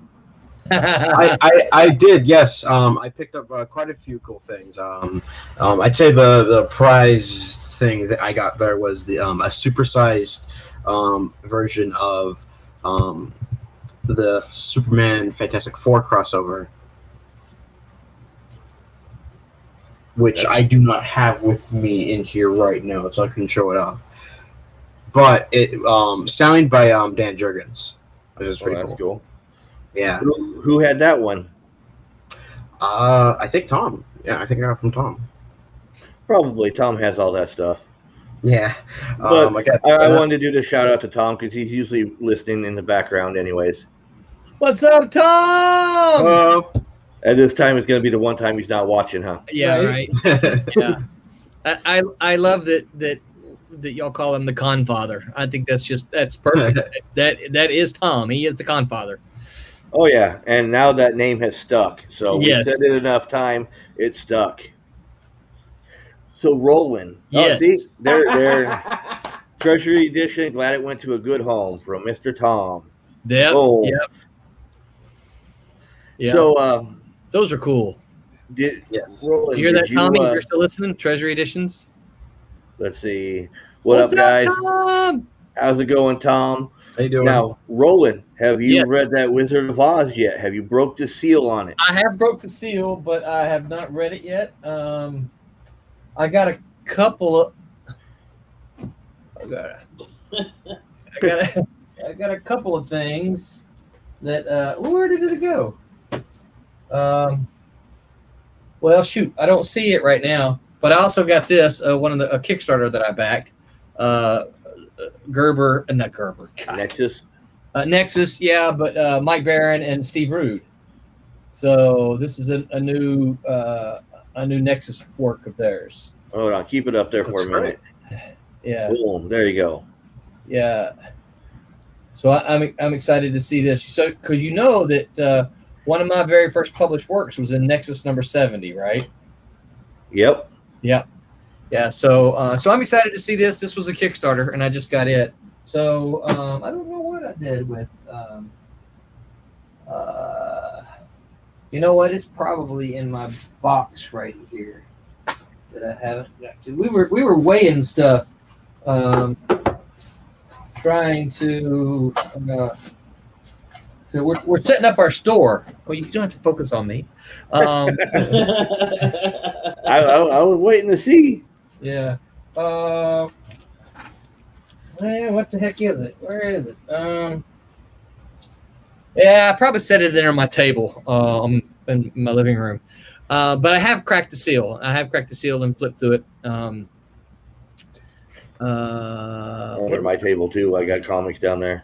Yeah. What was I going to say? I was going to say something. I forget what I was going to say. Oh, we're trying to get our merch shop up and running. And so BJ and I have been working on that. We've been weighing things, trying to say, because, it's one of the things that it is it's like, how much does this weigh? And I'm like, okay, so we put in the weight. And then it said, you got to enter zones. And I can't enter zones. I don't know how much the box is going to weigh. I don't know, what if they order 2 comics instead of 1 comics? So we've been kind of fighting with that and trying to come up with something that we can do on the for the merch store. Now, see, I'm gonna cut you off there. This is where Dante needs to go to college. He needs the mathematics part to find out that if 1 comic weighs 8 ounces and 2 comics would equal 16 ounces, which is 1 pound. So see, that's where mathematics comes into comics. Yep. Sorry, I had to. Yeah. I'm sure my dad would agree with you. Tom says, yes, hard name to live up to, the Confather. No, it's not. You got it. It You comes rock it. natural to him. It comes very naturally to him. Yeah. We need to get him a big ring, and then that way when someone comes up to him, yeah, you can kiss the Godfather ring. What can I do for you today? He needs to bring one of his cats, while he's sitting there, just stroke his cat. I could see that working. That could be like a sort of like pseudo mascot for the con. Come see the Confather. We gotta set that up. Get him a Game of Thrones throw seat. What's up, Christopher? How's it going, Christopher? Hope you're having a good night. Confather, I need a favor. Bring them cannolis, and you get discounts. Tom, you see where this is going, right? You It's gonna come, happen. You come to me on the day of my con. Right,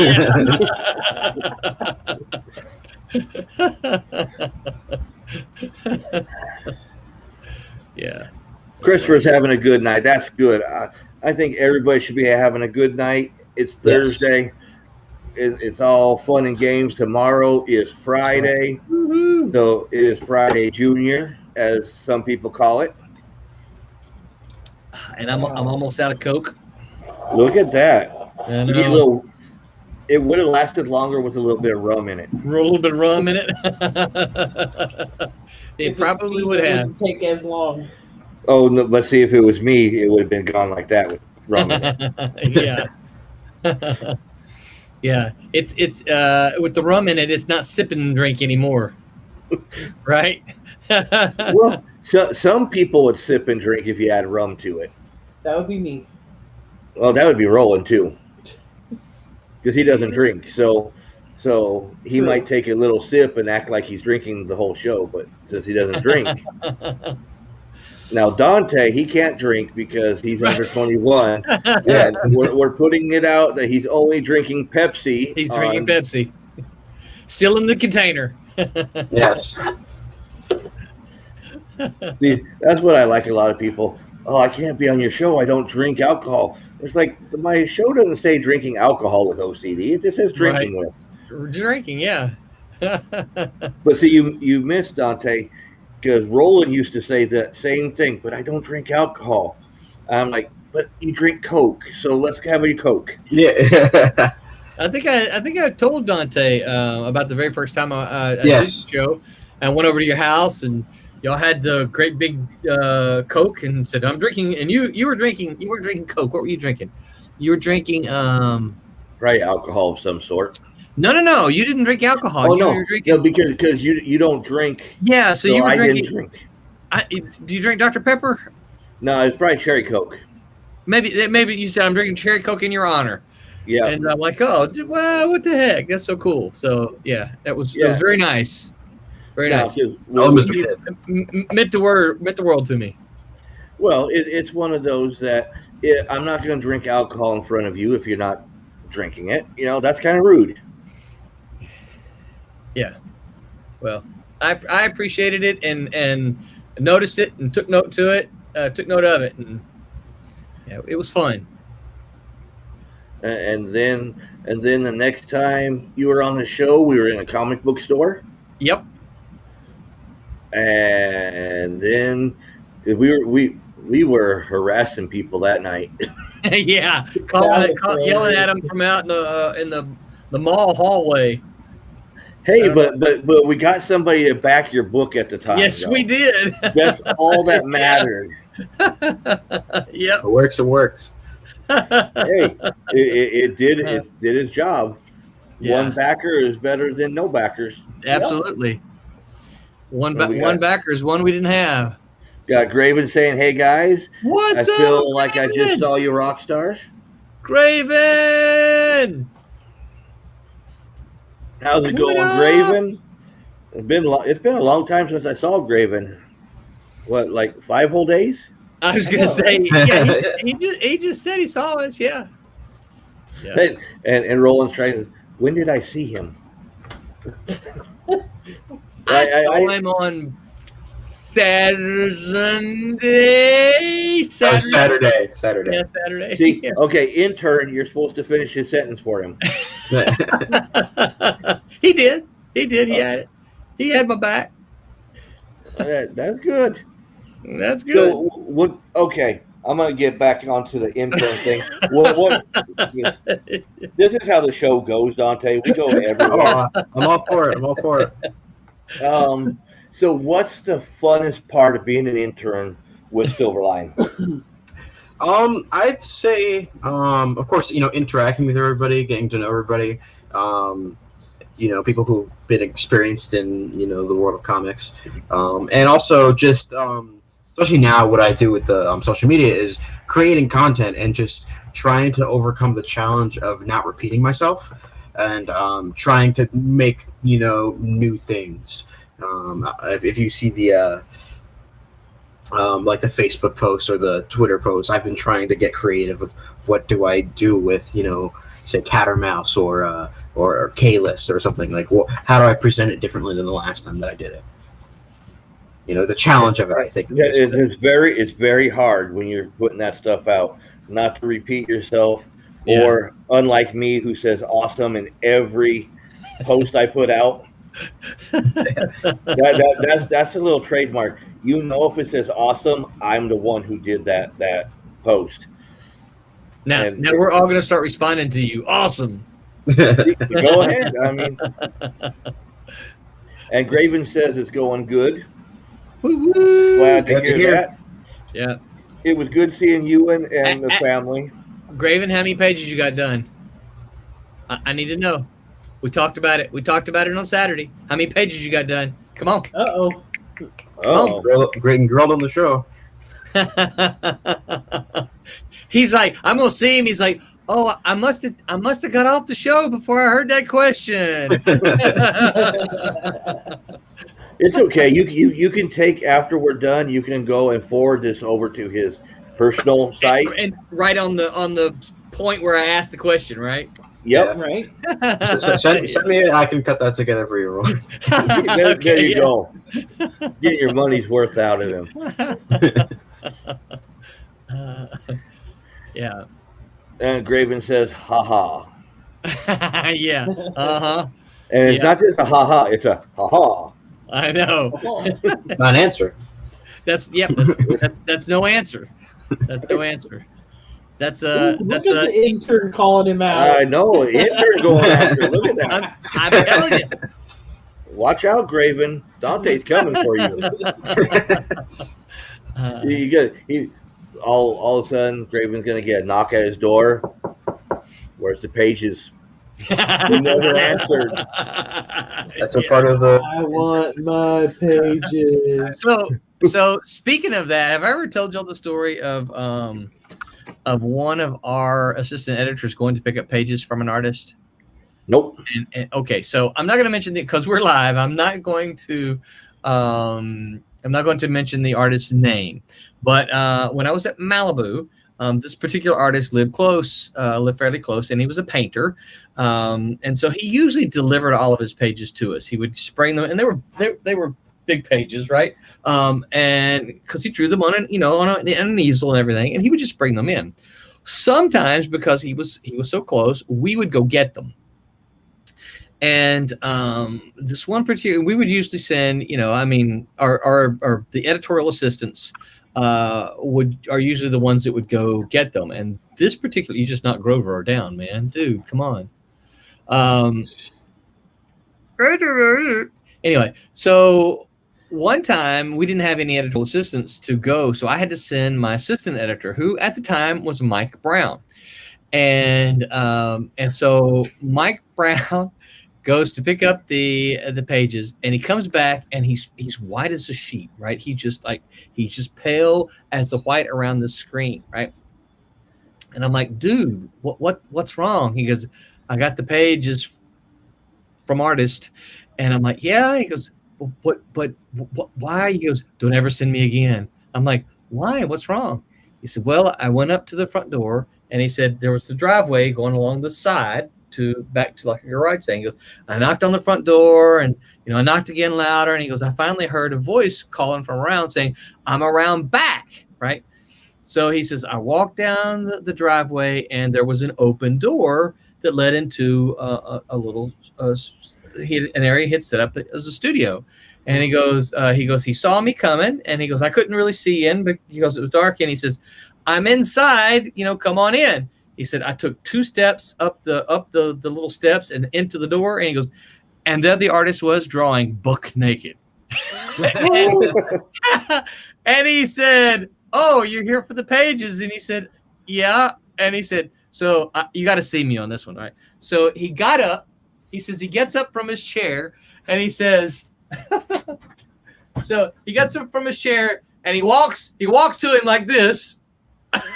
He goes, everything just dangling there. Oh my God! He casually gets a robe off of the this little coat hanger thing and slowly puts it around himself, and then goes and gets the pages and brings them to me. And he goes, "Here you are." He goes, I don't ever need to see that again. Don't ever send me to his house to get pages again. I never want to see that again. Whatever inspires the creative process. True story. And hey, here's the funny thing. This artist is still working in the industry today. I saw his name on a maybe a Kickstarter the other day, and I was like, like, I wonder if he still paints in the nude. I was just wondering why he was drawing Buck, and why was Buck naked? I swear to Come God. on, palm. There we go. Dad jokes. Yeah. So Yeah. Graven says he's actually working on getting the files together to start revisiting it all. Excellent. That's what I needed to hear, Graven. He didn't want to have to deal with Dante. I know. Dante's Inferno. The threat of the I mean, that's powerful threat right there. See that's when I wear the black Silverline shirt. Is when I have to That's do right, the dirty work. Or I guess the red. Is it? Well, no, you don't want to do the red, because you're doing the dirty work with the red shirt. Remember what we said. Red means you're a target. But it hides stuff easier. It blends a little more. It hides your own blood. The dirty work. It doesn't hide everybody else's. That's true. That is true. And I work for hopefully the Graven answers Godfather. the door dressed. Yeah, and just hopefully Graven answers the door dressed. Yeah, really. After that story we just heard. Yes. Yeah. Pants are only an option on the show. As long as you don't stand up.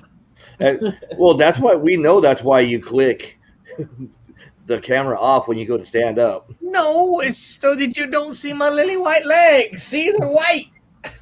I don't see any pants. So You do realize Steve is Irish, right? yeah, but my legs aren't that white. His legs are red. They match his beard. No, his beard is white. No, Look at that. no. Okay. Roland's is white. Yep. So y'all want to know something funny? So we had You did the just for men's. So no, not me. So we had dinner, a couple of us after Brick City, Saturday, right? And Dante was there for a bit, and then Dante bailed, right? He had to get home. Was it crystals, Dante? No, we Okay. couldn't find an open crystals. Okay. We tried. The next crystal was in Gainesville. So there was several. Let's see, how can I put this? There were several guys sitting around me with facial hair, and as we were sitting there talking, as I was looking, I'm like, "You color your beard," and then I looked to the other guy on the other side of me, and I'm like, "You color your beard too." I'm like, "What the heck's going on with all you guys coloring your beards?" Right? I'm like, "Am I supposed to color my beard too? What the heck?" So I was really surprised that two of them, and I didn't get a good look at Martin. So but I don't think Martin does. No, I don't think Martin does either. Yeah, I don't No. think so. No, but the other two who were with me, and they had facial hair. And I'm like, because you could see the roots, right? You could see the roots, and I'm like, what the heck? Why do you color your beard? It's cheating. It is cheating. Yeah. Well, see, I'm not doing it because they don't have red hair dye. I've looked for the beard.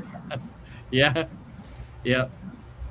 But hey, You know if you embrace the gray, you could go whatever color you want. That's it. Yeah. Where I'm white right here, that used to be red for me. Right here, I used to have little red patches. This was all blonde, kind of the color, a little darker than the color of my hair, except I had red patches right here. Little fire, not mutton chops. What are those things called that go on down? Anyway, I had little red patches there. Handlebars? Yeah, handlebars. Yeah. Handlebars come out to the side. Oh yeah. Okay, yeah. Well, whatever those that go straight down. Mutton Like chops. the Mutton chops Fu are on Man. the. It's like the mutton chops Fu are on the Manchu. sideburns. It's like the Fu Manchu. Manchu. Yeah. Yeah. Yeah, they weren't the mutton chop. I don't know. Anyway, but yeah, it's not anymore. There is no more red in my beard. Hey, I embrace what I have left. Yeah. But see, I was always brown hair, blonde mustache, and red beard. So Yeah. I was always three-tone. So the Viking really shows. Yeah. Well, Cutter's mad because now he's like growing his out, and kind of like you, he's got the red patches throughout. Mhm. He's like, "God damn you, Dad!" Yeah. And it's like, you look a mess. Just go shave it off. Right. Yeah. Yeah, I've never heard of a calico beard. Yeah. Uh, Me either. so Mine's just brown. yeah. You're still young. Yeah.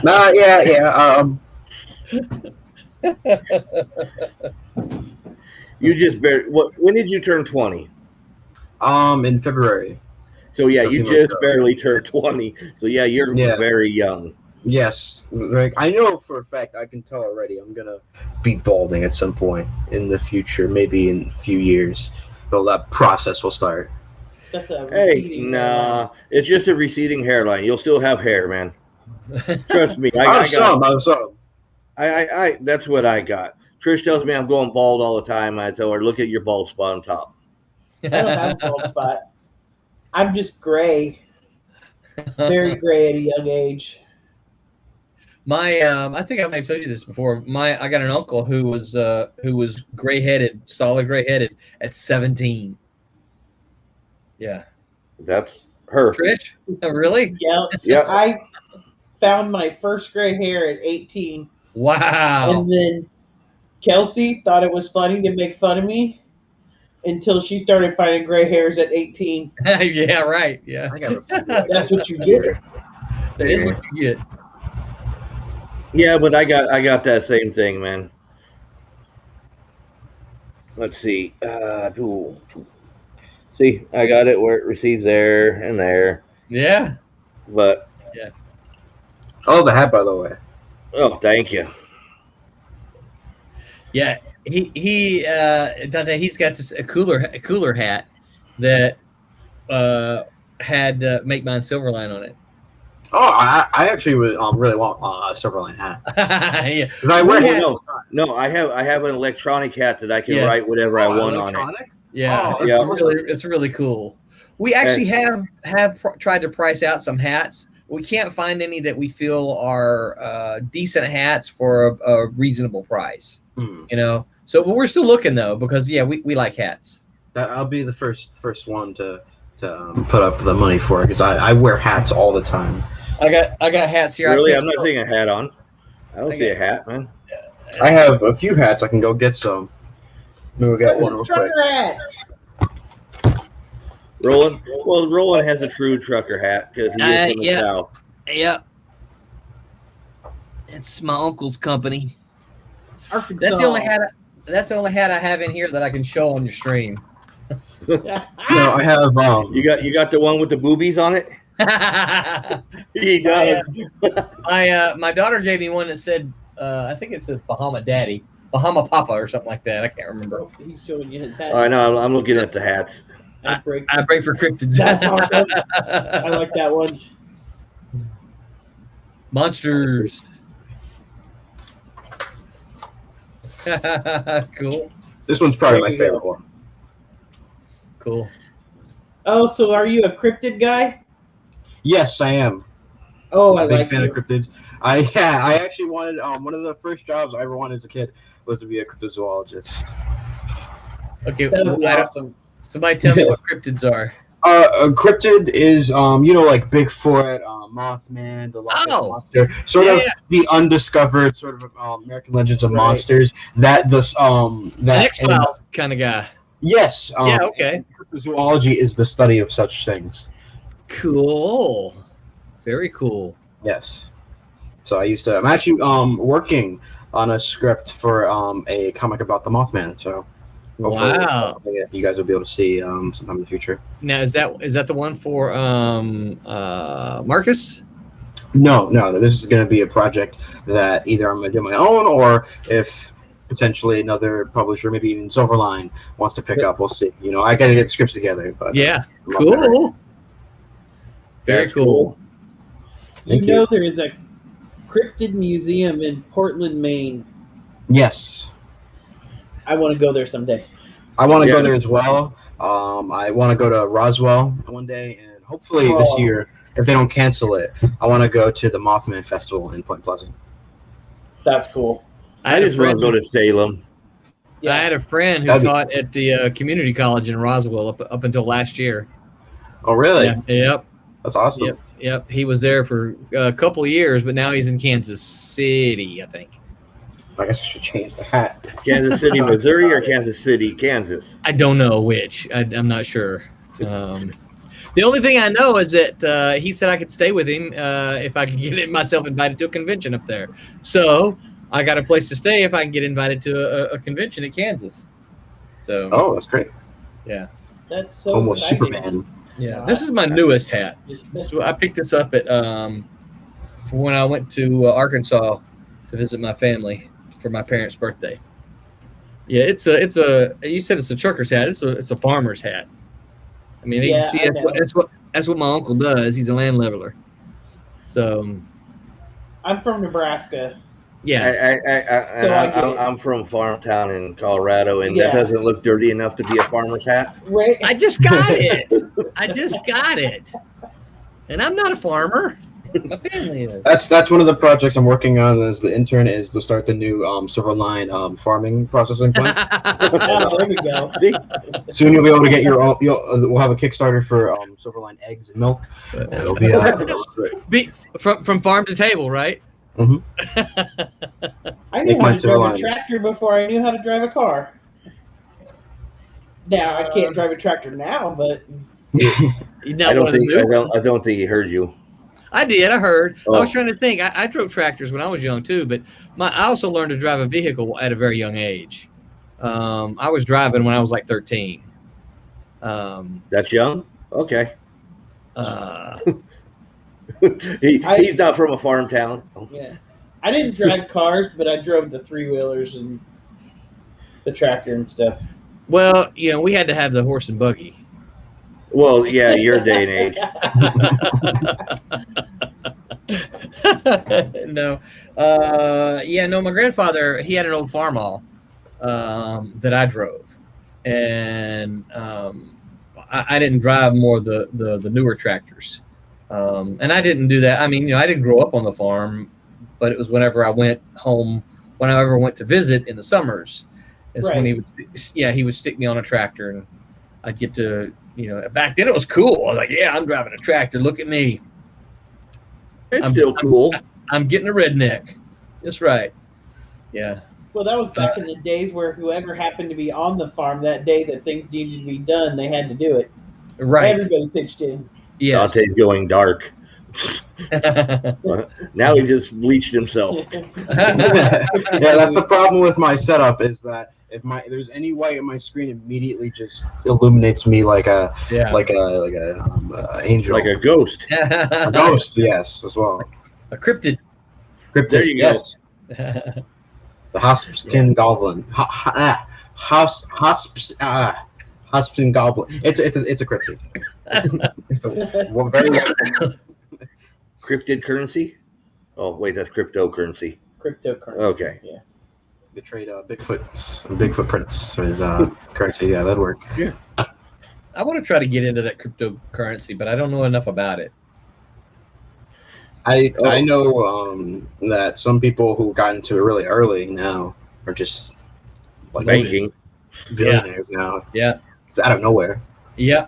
Yeah, I know that Wubba, if he's still listening, Wubba's doing it. But I think we got 3 Silverliners doing it. There's Wubba doing it. John Crowther is doing it. And somebody else. I can't remember now. But yeah. Yeah, I have a few friends who keep trying to convince me to get into it. Yeah.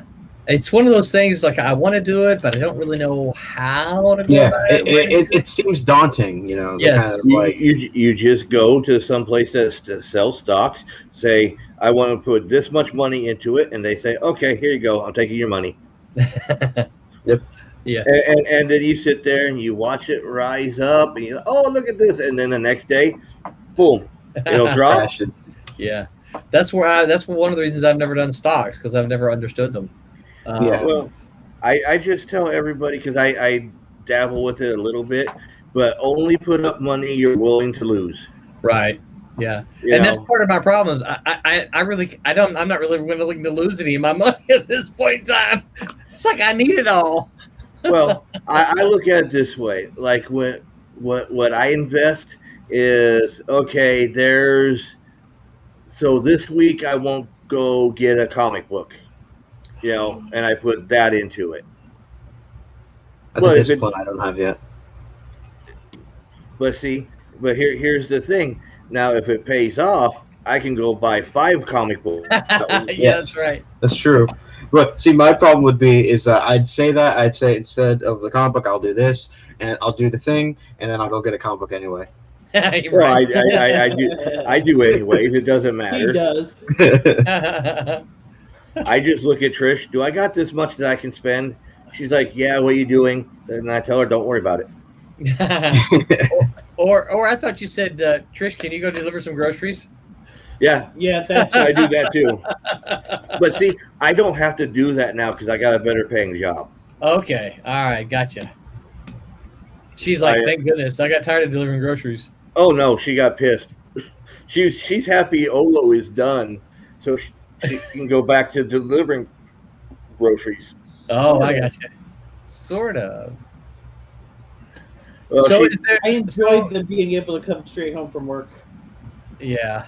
So is there a second show in your future maybe?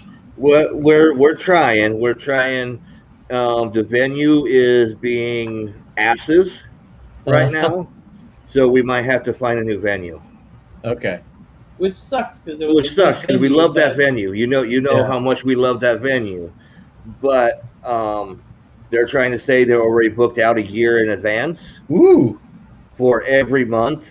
And it's like, come on, you Wow. can't tell me you're booked Yeah. for 3 months straight a You're year not in talking advance. about you're not talking about Olo. You're talking about a different show, right? No, we're talking about Olo. Really? Yeah, What? No way. yeah. No, we're like I said, we might end up having to change the venue. So Oh man. we're upset too, but Yeah. I mean, 'Cause that's a cool venue. we love the venue, but like Yeah. I said, they're being butts, and like I said, I don't see how they're sold out every weekend a year in advance already. Yeah. So, but we're gonna keep working, and hopefully, I don't have to only have 3 months to get it together again. Yeah. No kidding. Yeah. But we are working. It is there. Maybe I need Dante to borrow Dante from you to go knock on doors. people's doors. I can do that. Hey, we want to put on a The show. muscle. Go intimidate a few people. I don't I'm gonna guess. get- I don't guess there's a whole lot of options for something like that, is there? Yes and no. The hard part with Orlando right now is all the restrictions they have. The hotels, the Oh, corporations have put on them, yeah. and so they only allow so many people in a venue.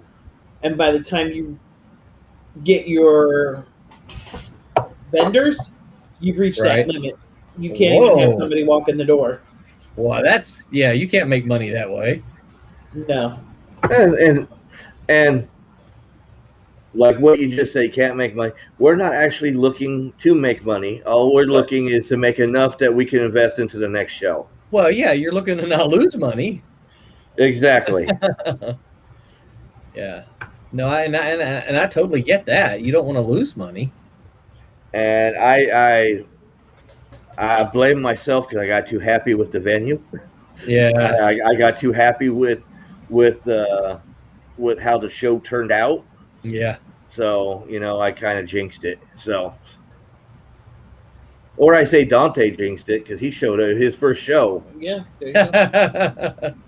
I, like I said, I could go knocking on the doors, make everything go away. So, as your first show sitting behind the table, what did you think of Olo? I loved it. It was a lot of fun. It was a very different experience.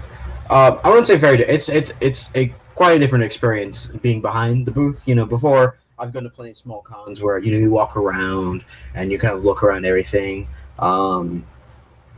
But there's comes a certain point where you've looked at everything, and then you go, oh, it's time to leave, and you just leave.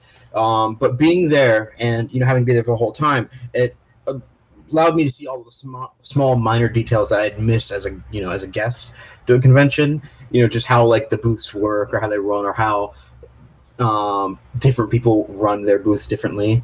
And it was just fun to interact with people and to try to sell them some comics. Not even just sell them comics, but talk to them about it as well. Of course, sitting next to Boris was a lot of fun, having conversations with him. It was pretty great. Yeah, Boris and Scott and Amber, they are great family and friends. So I knew setting them next to Silverline would be a good thing. Yes. Wait 1 second. It was fun. Some representation right here. Oh, see, look at that. Mug. Look at that. Nice. Look at all that. But I have a signed picture from Boris. Oh, it's nice. See, I got one of the first ever autographed pictures of Boris, and his appearance was our show was the very first appearance he ever made at a convention. So Really, that's cool. awesome. Oh, look at that. And now, what the hell is that? Twitch. Oh, that's on Twitch. Okay. So y'all think cats deserve salami? Sure. Cats deserve whatever the hell they want because they don't care what you think. Or in the Silverline universe, cats deserve mice. Cat and mice, yeah. Mises. And voodoo dolls. Okay. Mises. You hate them Mises to pieces? That's right, Mises. Gonna get those Mises. Forgot what I was saying. Oh, so yeah. Olo was Boris's first adventure, and now he's like out there everywhere doing his reviews. Mhm. And He's got the bug, doesn't he? oh yeah. And I'm supporting him 100%. Yeah. Yes. Now, Scott, on the other hand, if we don't win those tickets, I'll support Boris. Maybe. Right? You're gonna edit out the Monster Manor mug out of the live stream. Yeah. Okay, so we're after 10 o'clock. Dante, at the end of the show, we say where people are going to see you, what you got coming up next. What I have next is any Silverline appearances that you that are coming up. I will be there along with Roland and any of the Silverline team that will accompany us. I know big show we have coming up is the well, I'll say that for you to say, Roland. Oh no, you gotta say it. Roland doesn't remember what you got coming up. Well, we got the Day Otakon, and I forget the name. The con at the Lake Square Mall. I forget the name of that one. Lake Collecticon. Lake Collecticon. Okay, yeah. So we have that one coming up as well. Yeah. As far as myself, not yet, but eventually in the future, hopefully, you'll Very see soon. me. Yes. Soon, very soon. Okay, and if you can't wait that long, go start searching at all the Publixes around Orlando area for Dante, and he will take your groceries to your car for you. I actually work in the deli, so that would be quite the trip for me. Oh, so he makes the good chicken. Yes, but I bet you if I asked meat for you. I bet you if I asked the manager there at Publix, can that young man in the deli department, can he please take my groceries? He looks like a Yes. strapping young man, and they will make him go take my groceries. They would, yes. You know Codes is that's all creepy about sounding. customer service. You sound like some creepy old man. Well, I know yeah. he did. Yeah, he really did. That strapping young man. I know. Well, I can't make Roland feel like he's the only old person here. Yeah, he's the oldest. Yeah, we'll go with that. Either that, or I could go over to the deli and do you I make was sandwiches asking or you just cut meat? I make the sandwiches. I cut the meat. I cook the chicken. I do everything. Wow. But do you cut the cheese? I do, yes. Oh, I see. You got me. Got it too late. Not at work. Not at work. Too late. He holds it in. Yeah, after work, sure, but So I'm gonna go there and make the most impossible sandwich ever. I need that happens every day. I need a little peanut butter with some pickles and salami, because the cat's not the only one that deserves some salami. We got Genoa and hard salami, so there's plenty to choose from. Only Genoa. Genoa's the best. It's pretty I good. don't like it. I don't like it hard. Oh, Lord have mercy. Have we really gone to there? Hey, last time Roland was on here, we talked about anal leakage. Oh my goodness. You talked about it. You were talking about it too. And who was the guest last time? Rob Davis. Yeah, I don't think he's ever going to want to come back. Oh no, he'll be back. Because I don't think he understood the whole show. Because he didn't understand Boris. And at least now, since you got to meet Boris after the last show, you understand all that stuff. Oh yeah. Yeah, all your Boris references now I get. Okay, so Whoop. What are you doing? what I went to go. Jumping the gun. I went to go. No, Boris.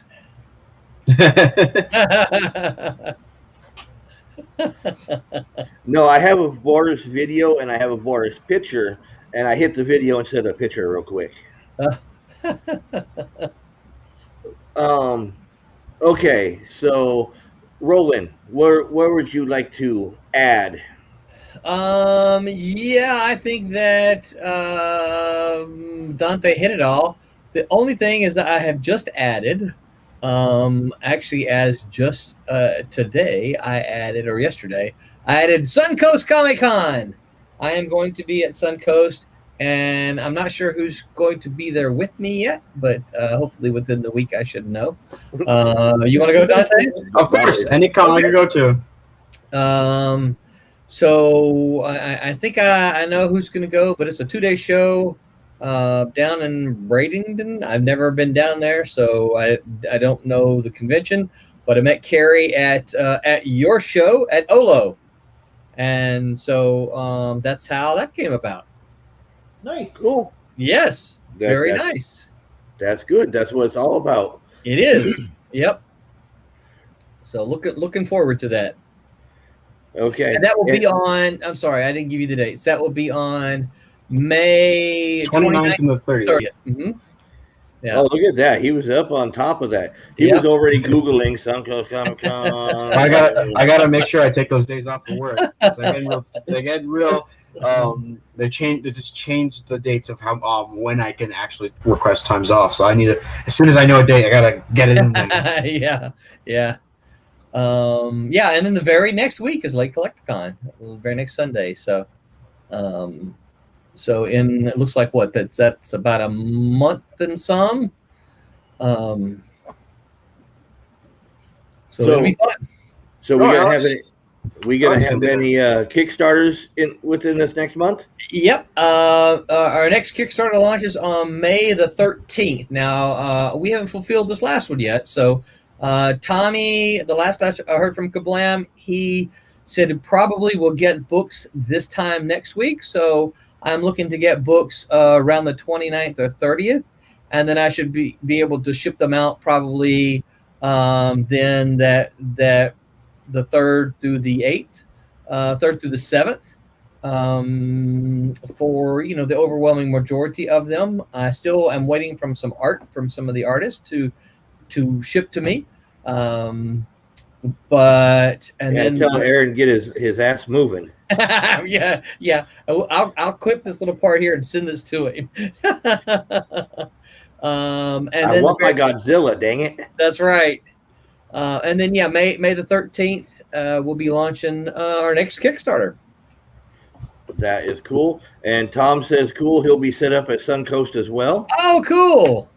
Very Yeah. cool. I invoked the Confather's name because I don't think when I was speaking with Carrie, he was talking about the different things, and I said, well, hey, because he didn't act like he knew me, which is fine. And I said, well, hey, look, check with Steve, check with Tom. They'll be, I basically used you guys as references. So I don't know whether he did or not, but he did ultimately send me an email. So I'm looking forward to it. Perfect. Well, see, Yeah. you can't use me as a reference because he doesn't really even know us. Yeah. Okay. He knows Tom. I didn't know you. Everybody knows Tom. So, yeah, everyone knows Tom. Yeah. So I didn't know he was at your show, so I just I used your name. Hey, that's fine. Go ahead and use my name. Everybody else does. See, what Steve fails to realize is that a lot of people know us. We may not know them, Yeah. but they know us. Right. Well, because you're media. So so people know and see you that you might not know and see it. Let's see. Boom. Let's go. They know her because she carries the camera. True. E.T. phone home. Yeah, E.T. Foam Home. See? Oh, wait. Okay, there we go. E.T. phone home. I keep going closer. He keeps pulling away. Yeah. Well, I know I can't go because I keep thinking I got to go the other direction because my finger's pointing that way. Y'all are such nerds. Okay, I am going to say, Roland, you are very white. I told you. Hey, yeah. Well, watch. Put it. Yes. I spend more time outdoors. You do. Yeah, whoa. I know. This is what happens when you're stuck in a cave writing comics. That's right. And I haven't even got, So- I don't even get to go outside to teach anymore, just walking back from class because they won't let me in class. So we're supposed to get back in June. So Dante, Yes. that's what you have to look forward to becoming very, very white. Yes, I'm pretty already. I mean, as you can tell, you want to see even just a little bit of light, and it already makes me crazy. I'm sure that only grow more as I get older. Well, and as you write more books and get stuck in your cave and clothes start coming out Yes, off as you're writing pages. I'll be your Nosferatu. Okay, so Suncoast Comic-Con, you already put out a feeler to them, right? I don't know, but I will. Okay, we might be there. We might not. We probably will. Even we got to go back. Like I told Trish, we kind of lost touch with the whole COVID thing. We kind of lost touch with what we do, so we got to try to go back to basics again. Yeah. And Roland is stuck. I am. You were just on my computer. You were like stuck up here.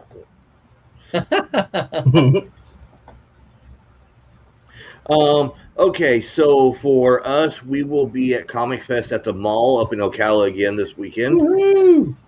But we will not be staying there the whole weekend, and I will be stopping by Vintage Toy King again. 2 weekends in a row. Kelly's not going to know what to do. Have you ever stopped there yet, Roland? Uh-uh. Oh, man, when you're Is up it in in Ocala. Ocala? Yeah, it's in Ocala. You got to stop by Vintage Toy King. Okay. You got to do it. Now, don't get it confused with Vintage Toy Universe. Oh, okay. Do not get it. That's a new Which is store up also there. in Ocala. Yes, Oh, that's interesting. that's a new store. Vintage Toy King. You got to go see him. He is awesome. He has all kinds of cool stuff, and I buy too much from him. Now, Dante, you collect toys too? Not really. Like I, of course, I love like collectibles and things. I can't say that I collect toys, but one thing that I wanted to do, get back into because I used to do it as a kid, was collect Garbage Pail Kid cards. Ah. I want to Okay. get back into that. It's very expensive habit to be in. Yes, that's.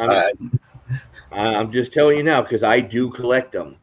I collect the figures. I collect. I just picked up a whole set of the Funko Pops of them this last weekend.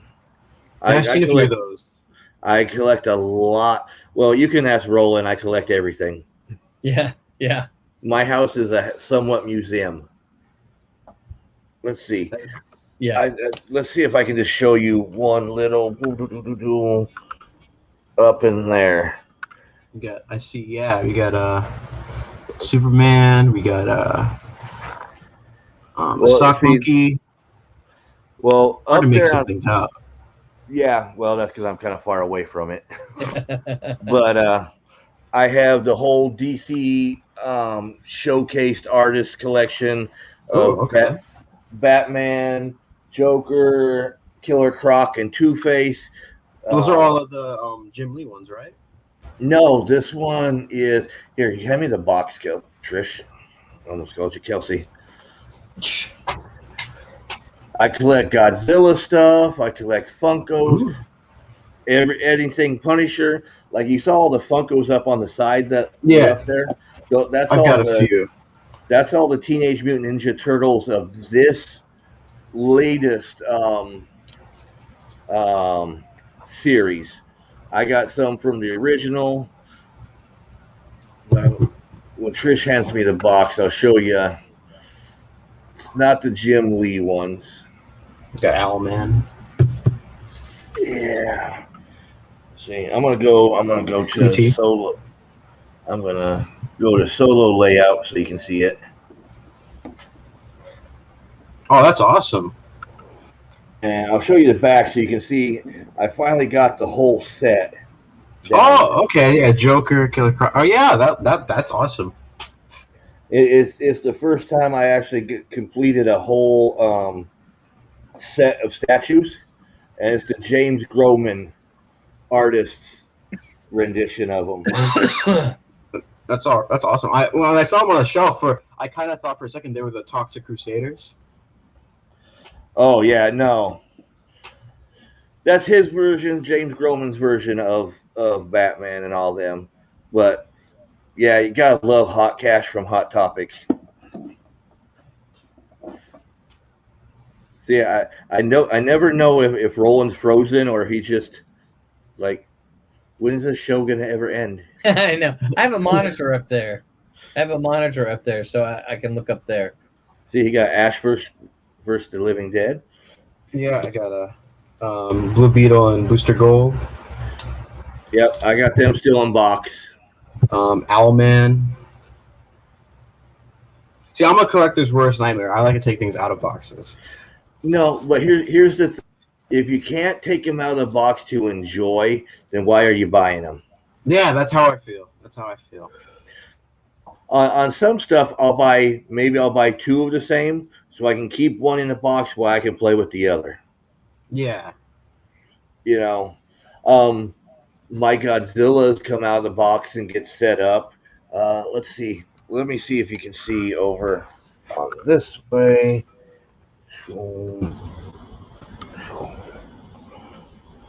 I got. So you got Professor Hulk. You got Godzilla. It looks like That's Angela. How you say era Godzilla? Is that Angela? Yeah, that's Angela. Angela. I see Captain Marvel. Captain No, America. that's actually Captain Cold. Oh, you're talking about those little things. Yeah. Oh, is that a Captain Cold right there under it? Yeah. Under Captain Marvel is Captain Cold. That's awesome. But if you can see somewhat behind Angela, the Wildcats box back there, Oh, it's Wildcats. Okay. and that's signed by Jim Lee. Oh, that's awesome. Cool. Grifter's still going strong. Oh yeah. Now everybody, when we were meeting Jim Lee, everybody's bringing in this little small stuff, comics, get him to sign. I pull out that whole big thing. He's like, "Wow, I haven't seen this in years." Wow. I know my friends. When it's a funny thing we like to call back to like inside joke because we like to when we're together and we talk about comics we like to sing the Wildcats theme song from the cartoon they had in the 90s. That's cool. Yeah. Billy's back. Yeah, man. My house, we have. You just saw 2 parts, and that's like the sparsest part. I have stuff all on that walls over here, over there. Roland was telling you about the wall of originals. I got Trish has a wall over here with a few things. I got signed screenplay for Friday 13th Part 5. Oh, really? That's awesome. I'm a big Friday the 13th fan, so that's pretty cool. Yeah, and I picked it up at one of the conventions. It was there, and it's like I told my wife, I said, when I come back around, if it's still there, I'm going to pick it up, and it was still there. It was meant for me. I actually have the sign for Camp Crystal Lake on my wall. Over, you can't see it, but it's over here where next to the Goonies poster is the Camp Crystal Lake sign. See, that's cool. Oh, talking about Trish, hand me that king real quick. Going back to the old Kong and Godzilla and all that. This one I haven't took out of box yet because I just haven't been home long enough. Oh, that's awesome. Yeah. The original Kong with the original yelling face. Oh, that's cool. Yeah. I'd love to get that for my collection. I know I won a giveaway with online. I still haven't got the actual figure yet, but I won a giveaway for a figure of Godzilla, specifically from King Kong vs. Godzilla, the original one. So I'm waiting for that to come in so I can put it on my shelf. That is cool. Yeah, so we can talk about this stuff off the clock. So with that, guys, any last things that you guys want to talk about? Say, shout out. Where is it? Where's my thing? No, just shout out to the whole Silverline team doing fantastic, awesome stuff, and yeah, that's right. There you go. Yeah. So if you're a fan, I don't have mine with me. It's in the bedroom. That's okay. You do that one, Roland. I'll do the Silverline.com. Okay. I do the social media, so that's probably no fitting for me. Oh, you should have reminded me. You know what? I forgot. I had that set up for the ticker down there. I did. And I and never you didn't run it once. I did not run it once. I feel so bad. That's okay. There, I ran it once. Oh, wait. Oh, hold on one second. Uh-oh. She's throwing things at you now. Yep. There you go. All right. So see. And with that, guys, we are done. We will see you next week. We will be here at 8 o'clock Eastern with Alex Jabali, the man, the myth, the legend of CEO. And that's going to be a good one. Dante, if you're off on Thursday, you should check that out. He holds the second largest fighting game tournament championship in the U.S. Oh, wow. It's here in Orlando. Let's see. Tom saying good night. Good night, Tom. You Night, all, Tom. Good night. everybody Night, have I gotta find the outro now. Everybody have a good night. See you Good next night. week, 8 o'clock Bye. Thursday.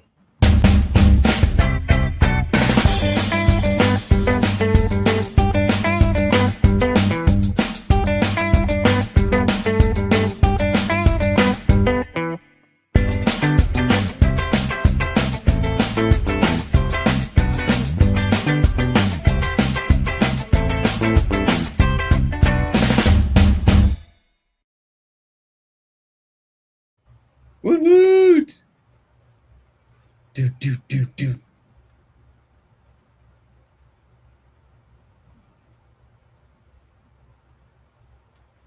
I can't tell if he's there.